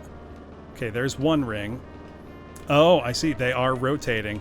So we've got to get real low and pass through. Oh my god. Oh. Oh no, I missed. Oh, this is so hard. Oh my god. Well, let's take another pass. I don't have a choice. We've got to fly it low. Really low. Trying to get the timing on this, and it's just like, I don't know how I can... There's one. Oh god, oh god. We were within 10 feet of the ground. Lord. Okay, there's the other. Accelerate again. Through it. Okay. Oh my god. That's hard. That's really hard. Let's get some altitude. Turn around. Come in for a landing. Hopefully that will be easy. I'm not sure, honestly. I don't know where I am in relation to the runway. Oh, I sing barbershop. I do quartets by myself, Time Junkie. So that you know, hello, hello, hello, that greeted you on follow. That's just 4 of me. I enjoy recording quartets by myself. It's a lot of fun. And for me, it's a good way to keep my sight singing skills honest. So I'll take things I've never sung before and just set myself the task of recording it. Mostly just as a skills test kind of thing. But yeah, Ranger, this needs mad skills indeed. I'm going to be coming in at a really ugly angle here. But I think I got this. Nighttime actually does make this harder. Oh! Damn it. So it was just because of location. They were often sung in barbershops, Bread. Circle over the sea wants to make landing easier. Can I still do it? I need 102 points. I can still do it. I need to land on the... If I land on the... Whatchamacallit? Cat, come on in. Sorry, my cat's clawing at my door. If I land on the rocket belt target, I can still do it. So this is going to be... It's a bonus stage mandatory kind of landing. So we'll see if we can do it. This is high stakes class. This is for all the marbles. Can I do it? Okay, once through at 300. Now I've got to go through a second time at 300. And then I go in for a landing. We were very close last time. So I think we got this. But yeah, Brett, if you're interested, the history of barbershop quartet singing and music and that whole style is super interesting stuff. Like, it's got its own whole very rich history. Okay, can I maintain enough altitude to cross at over 300? I think so. We're in good shape. Trying not to lose too much. There we go. Okay. Now we can line ourselves up for this platform down here. Oh, I think we just lost too much altitude. Nope. Okay, we're good. We're good. We just got to maintain enough speed to get there on target. We did it! We did it! Okay, now we can get the bonus stage. And this one, I am going to cheat a little bit because it's repeatedly pressed the A button, and I have a turbo controller. So I'm gonna... Hey, 4D Kali, welcome on in. You are here just as I nailed a very tricky landing in Pilotwings for the Super NES. I am on the penultimate stage, actually, and doing very well. Let me shout you out. Give me just a moment. But welcome on in, Raiders. If anybody doesn't know, my name is Professor Bloom. I am a teacher. I do lots of singing. I organize a VTuber choir, and I play crusty old games on real hardware. Tonight I am playing Pilotwings for Super Nintendo. So, what were you up to? Oh, Bastion! Bastion is an awesome game. Alright, so even though we did terrible on the light plane and skydiving, we managed to pass because of 2 good bonus stages. We have earned certification. But welcome on in, Raiders. Know what? I mentioned that, so clearly I'm playing crusty old boomer games. Let me sing you a crusty old boomer song, because that's what I like doing. And I like singing while I play a game. So sit back, relax, enjoy. Somewhere beyond the sea, somewhere waiting for me, my lover stands on golden sands and watches the ships that go sailing. Somewhere beyond the sea, she's there waiting for me. If I could fly like birds on high, then straight to her arms I'll go sailing. It's far beyond the star, it's near beyond the moon. I know beyond a doubt. My heart will lead me there soon. We'll meet beyond the shore. We'll kiss just as before. Happy we'll be beyond the sea, and never again I'll go sailing.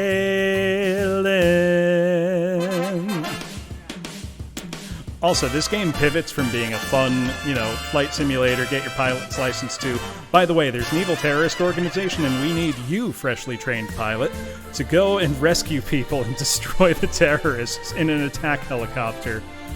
Very silly, but very fun. And I think this time all the enemy gun placements might be hidden in the forest. No, okay, we can still see some. I know beyond a doubt. Oh, my heart will lead me there soon. We'll meet, I know we'll meet beyond the shore. We'll kiss just as before. Happy we'll be beyond the sea, and never again I'll go sailing. No more sailing. So long sailing. Bye-bye sailing. Move on now, Captain. So long. So thank you for the stretch, Anoka guy. Let me... Hold on. Oh. I hope you couldn't hear that. My body just made some nasty sounds. Thank you. Glad you enjoyed it. Also, we are now... Yeah, you're welcome. Thank you very much for the raid. I'm glad you're enjoying Bastion, because that is a special feeling game. Also, now I'm in the middle of a high-stakes helicopter rescue mission. And look, there's guns everywhere. Also, if you get hit a single time, you are dead. And obviously, helicopters are not known for moving on a dime. Oh god, there's so many. There's so many. Now, if you have, like, the Super Nintendo Mini or the, Nintendo Online... Exactly, Gyaru. Pilotwings is, no joke, one of my favorite Nintendo franchises. Like, every single Pilotwings game is good. They're all great. Oh, God. Also, if you have the, Nintendo Online or Super Nintendo Mini... Oh! I was so close. Yeah, you get hit once and you're toast. You're hosed. Also, this one's at night, so it's just harder. It's brutal. All right. Let's do it. Yeah. Okay, we got this. We got this. No, I don't blame you. Yeah, the problem is you get hit once and you're just done. And there's so many more hidden guns at night. It looks so cool, though. Like, this game is 31 years old. I think this still looks great. Nope, we're going down with the ship. We are toast. We can't help it, unfortunately. Now, every single Pilotwings game is good. I mean, they were all glorified tech demos for their systems. Like Pilotwings on Super Nintendo to show off the Mode 7, pseudo 3D scaling and rotation effects. Pilotwings 64 to show off, the might of the N64 and its, wide open environments with, texture filtering on all the polygons kind of thing. Ooh, I know Brainlord. I don't have it. I would love to get a copy because it looks super up my alley. Barely managed to dodge those. That was close. Oh, nope. I hit them at least, but I'm going down. Am I going to hit the dock? Nope. Not even. Yeah, Pilotwings 64, showcase for the wide open environments the N64 could render. Pilotwings Resort on the 3DS, great showcase for the 3D, effect. Also, I feel like, Pilotwings Resort, Ilska. I bought the 3DS day one because of that game. Like, I love Pilotwings. If they announced a new Pilotwings, I will buy it at full price without even seeing gameplay footage. That's how much I like this series. I love it. Something about the gameplay, the simple, very arcadey, get in, play, master the skill set. Like, I love that style of play. Yeah, the OST in every single game is great.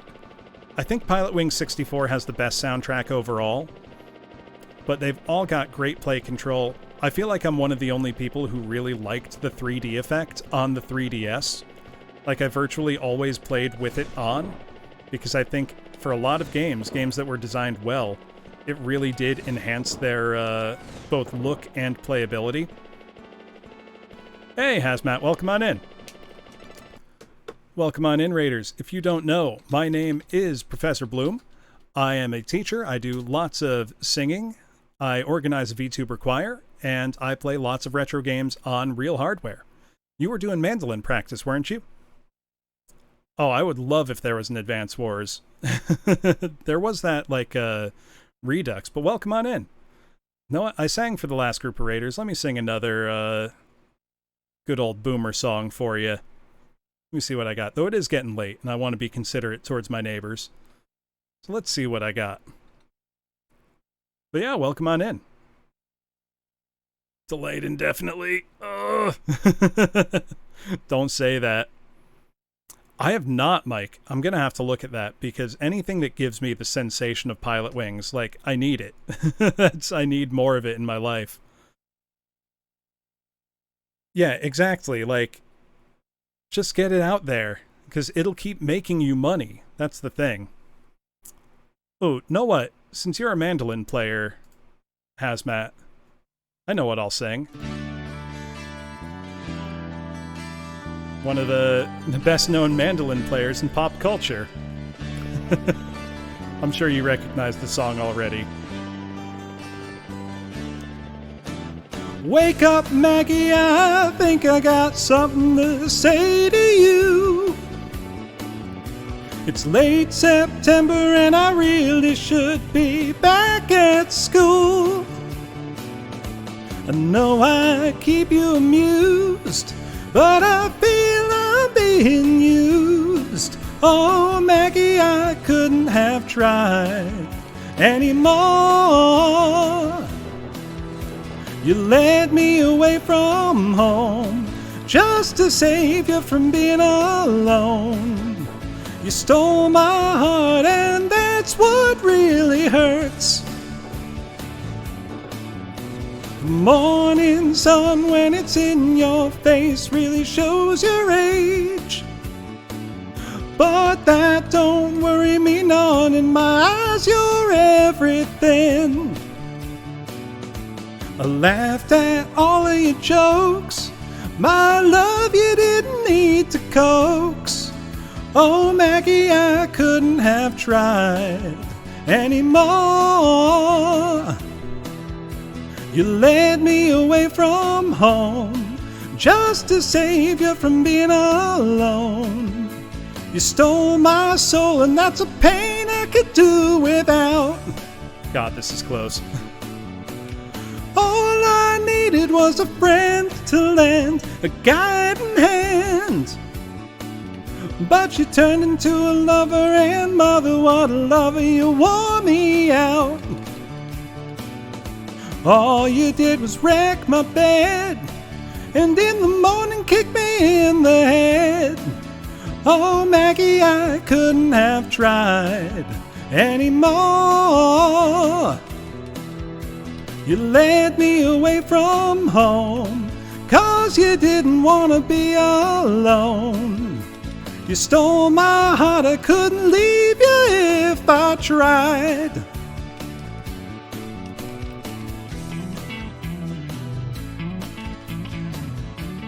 Well, there we go. Oh, there's a lot of great Rod Stewart songs, Max. I suppose I could collect my books and get on back to school. Steal my daddy's cue and make a living at a playing pool. Or find myself a rock and roll band that needs a helping hand. Oh, Maggie, I wished I'd never seen your face. You laid back. Whoops. I'm as blind as a fool can be. You stole my heart, but I love you anyway. Oh, thank God. Oh, that was so stressful. We barely did it. And we beat it. We beat Pilotwings in 2.5 hours. Oh yeah, Do You Think I'm Sexy is a great one.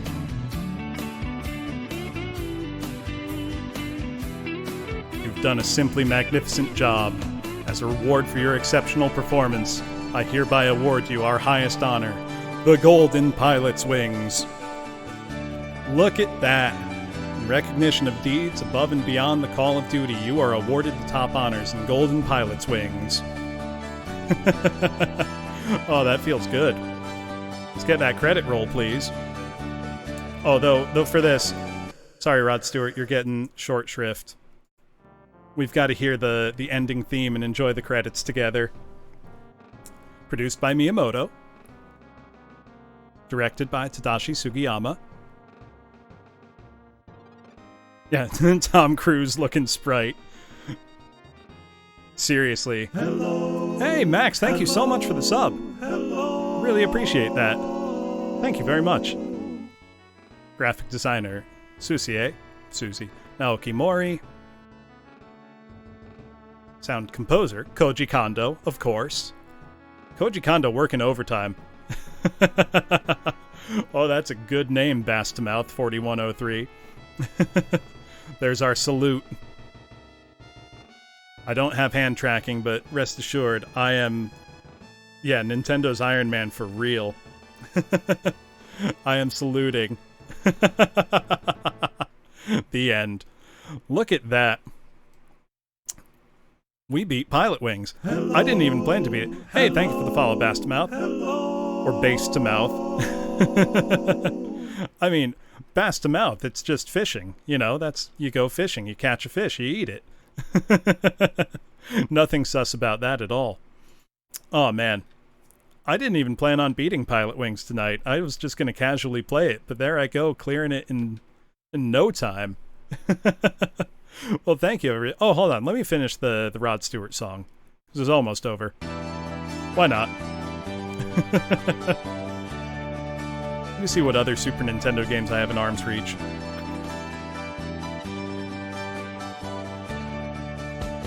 Maggie, I wished I'd never seen your face. Oh, I know what I can put in. Thinking of Super Nintendo launch titles. Get on back home one of these days. Ooh. I do not. I need to get a copy of that, Gyaru, because it looks awesome.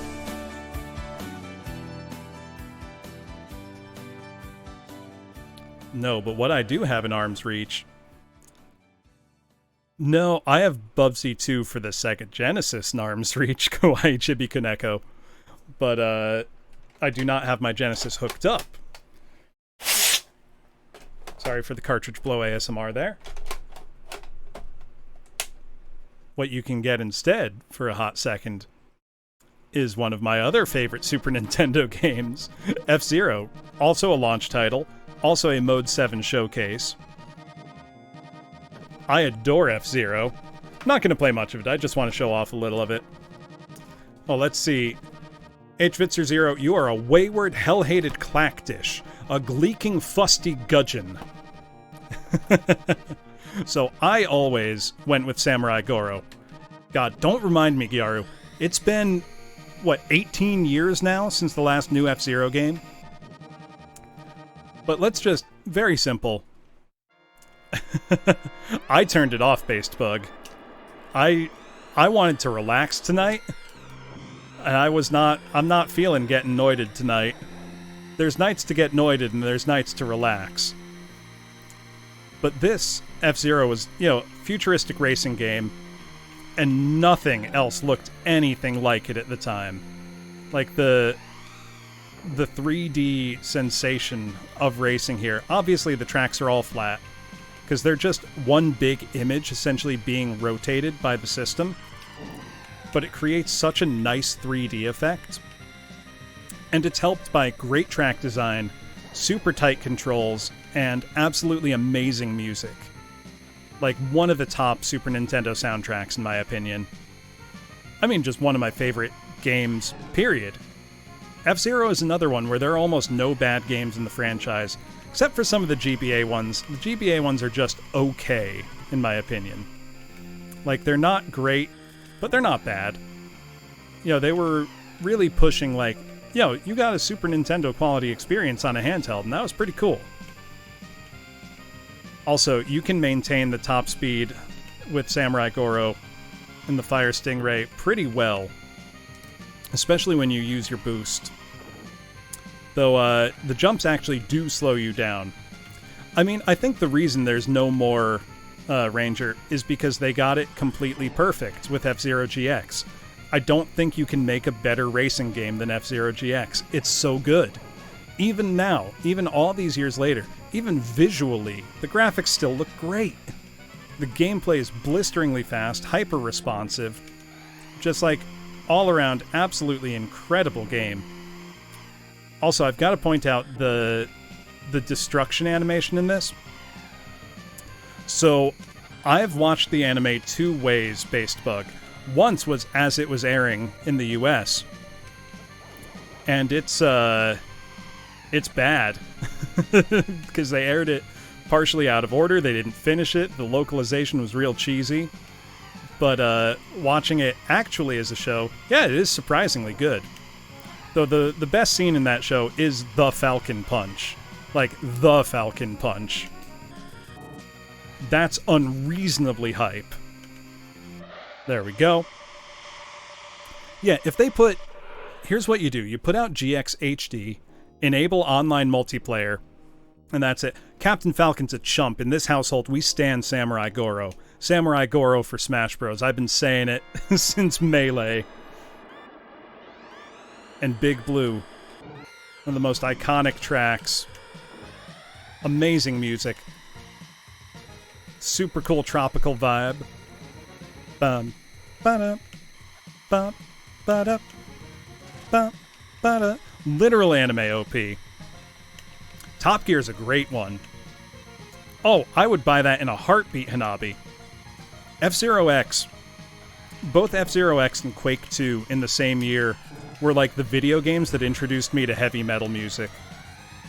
The F-Zero X soundtrack goes so insanely hard for no reason. Like, even the track names, like Devil's Call in Your Heart, it's like, oh my god, this is insane.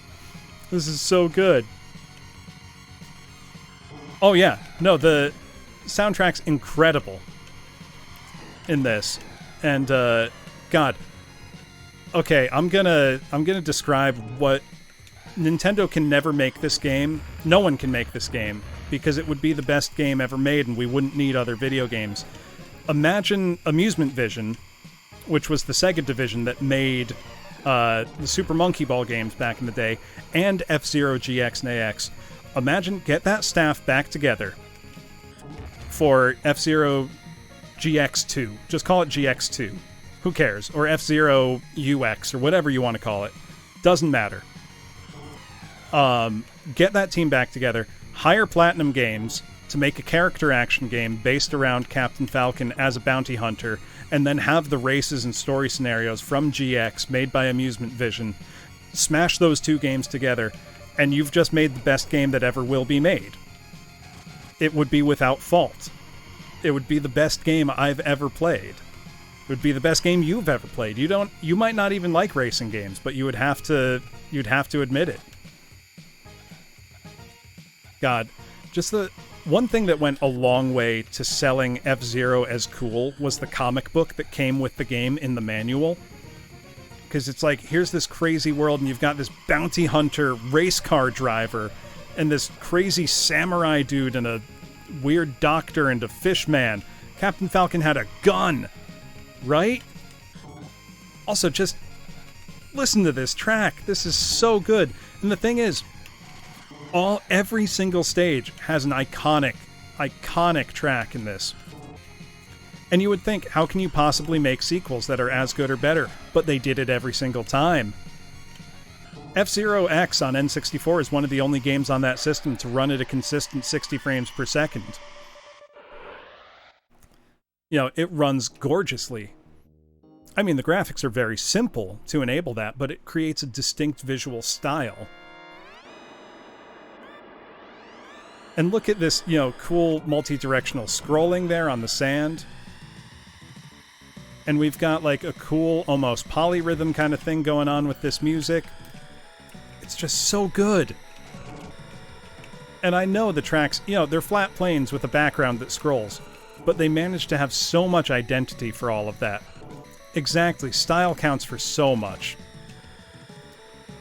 Yeah, exactly, Hanabi. It's like, yeah, the N64 could in fact do 60 frame per second 3D. Oh yeah. Well, Silver Surfer isn't that bad, Time Junkie. It's just insanely difficult.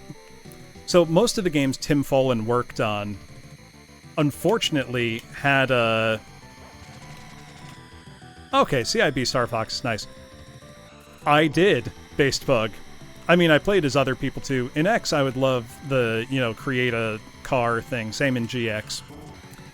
I can't tell you how much I regret not importing an N64 DD like 15 years ago, solely to play the F-Zero X track editor expansion for it. But N64 DDs are insanely expensive now. The time when you could have one for a reasonable price is long gone. And even back then, it was still expensive. It was just more reasonable. Oh, I have 2 Vita TVs, Gondola. You want one? I bought them each for $20 when they were literal clearance items. I hacked one to keep my actual Vita unhacked. I effectively have 3 PS Vitas, because I have my original Vita, you know, Model 1000 with the OLED screen, and I have 2 Vita TVs. Oh yeah, they were just liquidating them. Well, and the reason I picked them up, Time Junkie, wasn't because I particularly needed one, because I was perfectly content with my Vita. And you know, the idea of playing it on the TV sounded nice, but non-essential. Though I will say it made Tales of Hearts R a lot more fun, playing it on the TV instead of the Vita screen. Which was a good game, Tales of Hearts R, if you like the Tales of series. If you don't like the Tales of series, it's not going to change your mind. What was I thinking? Yeah, that's true, Hanabi. And they did not.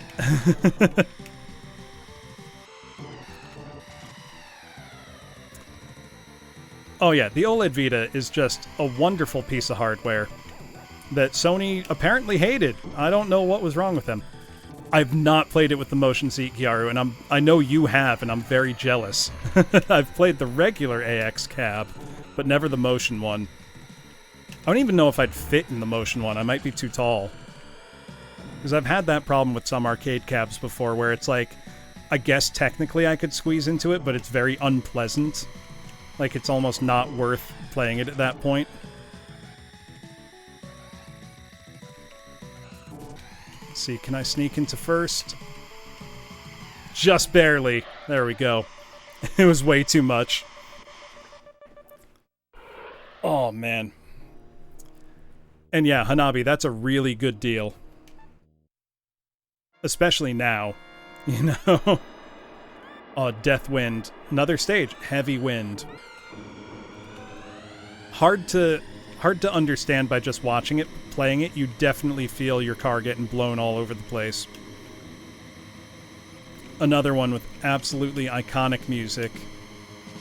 Oh, and I missed the speed pad. Getting launched. Oh man, I keep missing it. And I love this one because you've got, like, bones of some giant animal, you know, and a huge skull in the background. It's like, what possibly lived here that made those things? But that's what I would think about as a kid, you know? Like, my imagination would run wild with these kinds of environments. There we go. And I'm not going to worry about all the damage I'm taking because there is a heal strip right here. There we go. I adore this game, King Pluton. I adore this series. Oh, man. Just the idea of an action-based F-Zero game where you have racing stages and then you have, like, Captain Falcon doing... Yeah, very Space Hunter looking. Only with crazy wind blowing you every which way. There we go. Oh, man. Oh, it's so hard. I love the Mode 7 graphics, King Pluton. Actually, I just beat Pilotwings earlier. Like, beat it completely. I was actually very surprised that I did. Because Pilotwings is hard. Pilotwings is really hard. But I cleared both helicopter missions. Whoa, that was bad. And I'm on, you know, my actual Super Nintendo, so no save states or anything. Just good old-fashioned skill and getting good and getting lucky with some of the bonus stages. There we go. Oh, I think I said a lap record time. Okay, sorry, I'm not very talkative. It's getting intense. Oh, God. I just drove into that guy at 900 kilometers per hour. He's not having a good day anymore. Oh, shit. I might lose first place. Nope, there we go. Oh, yeah, the wind is nuts, Hazmat. Very intense. There we go. The only game to even come close, Based Bug, is Fast RMX on the Switch. I sure am, King Pluton. You gotta. I love that Silence is just in the shape of a gun. Like, here, have this stage. It's a gun. Oh, I missed the jump. This is also a game that taught me sometimes it's okay to let go of the accelerator. Sometimes you have to let go of the accelerator, much as you don't want to. And it's okay to clip the corners a little bit like that. There we go. Recover that tiny bit of health. I'm trying to think, is it faster to take the shortcut? I think it is if I can still... Yeah, there we go. Like that. There we go. There's the muscle memory coming back from hours and hours and hours of playing this over and over and over again as a kid. This turn's always hard, though. Get out of here, Doctor... What's his name? I'm trying to remember the doctor's name in the... Oh, God. I used to know all these character names. Because I'd just, like, pore over the manual and read all their stories. So cool. Yeah, it ain't Zhivago. You know, it's not so bad if I don't get the jump. Loses a little time, but not that much. There we go. Not perfect, but good enough. You got boost power! Oh. And look what the boost power got me. Right? I love that, though, Hanabi. Like the... Dr. Stewart, that's it. Whoa! Oh, no! I got knocked off course. And exploded. God, that always looked so cool as a kid, though. I'm dead. I love it. I love it so much. That's why you have a stock. That's why you have lives. That was like, I tried to round the corner, got bumped by another car, and sent flying. It's part of why this game is so much fun. And it makes that a very dangerous corner. Also, again, amazing color palette, and you've got actually some nice parallax scrolling in the background here. Oh my god, a red line anything would be cool. That movie was incredible.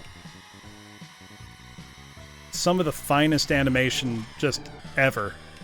As a movie, it's also a good movie, but as a piece of animation, it's virtually peerless. Just absolutely incredible stuff. All right, let's reel in Dr. Stewart here. Cut this corner. Whoops. Whoops. Oh no. Oh no. Now we're doing bad. One thing I'm tempted to buy a repro cart of, class, are the, there were not sequels, but think of them as like expansions to the F-Zero formula that came out that were broadcast as part of the Satellaview programming. The Satellaview being a Super Famicom attachment. I sort of do King Pluton. It kind of depends if I own the game or not. Because I'm just playing games that I have, you know? If it's a game that I don't have, but it's not too expensive, I might pick it up. What game were you thinking? Because I would be interested to hear your suggestion. Ooh, I have Darius Twin and UN Squadron. Those are both good games. Darius Twin, I feel, is one of the more underrated side-scrolling shmups on the Super Nintendo. It's one that I feel like I never see people talk about, and it's perfectly good. You know, the Super Nintendo does not stack up to the Sega Genesis in terms of shmups, but it's still got some really good ones. You know, and if you don't mind the slowdown, Gradius 3 is still a really good game. Just slows down like hell. Alright, get out of here, Dr. Stewart. I have a race to win. Oh, beautiful. We passed Pico there, no problem. That was his name. The green alien dude is Pico, I think. Oh, that was smooth. I think, though, the next shooter that I want to play... Not that one.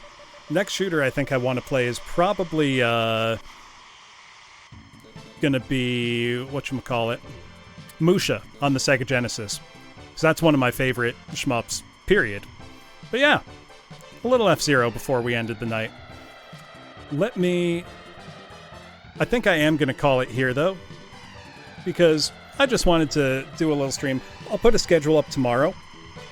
I don't know what I'm going to do for the rest of the week. Wednesday will probably be Sunlust. Friday, maybe I'll start Landstalker for the Genesis. Weekend, who knows? I know, however, I will be preparing for Friday after this coming Friday. July 8th is my 1-year streaming anniversary.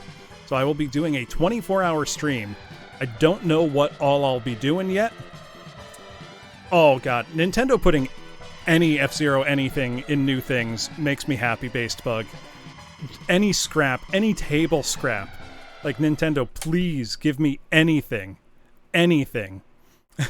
You know, I'm desperate at this point. Let me put the TV away. Let me get some good background tunes back up. Give me 1 sec. No, thank you. My pleasure. And thank you for raiding in, Hazmat. Let me see. Oh yeah, this is what I had. I had the F-Zero soundtrack on as the guess the background music. Well, let's put on... This is a good soundtrack. This is one everybody should recognize pretty much instantly. Yeah, no, it's my pleasure. I like when people, you know, see a game they haven't thought about in years. Yeah, you got it, Hazmat.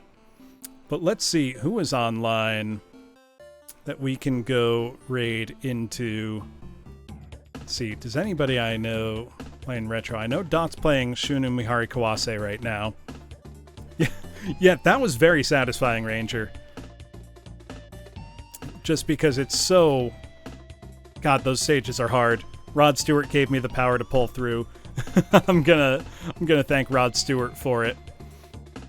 But let me see, who have we got on right now? Yeah, my pleasure.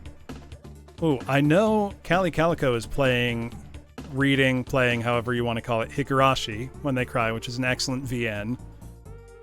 I know Leonidas Umbra is playing some Toho. I kind of like that idea. Kind of want to... Let's go see some Toho. We did our very slow vertical shmup in Pilotwings.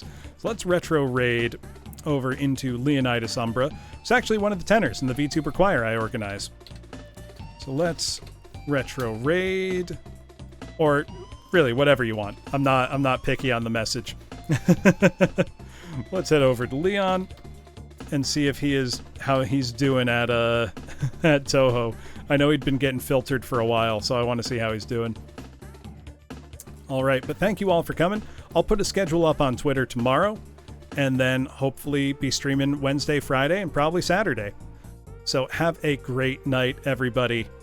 Good night.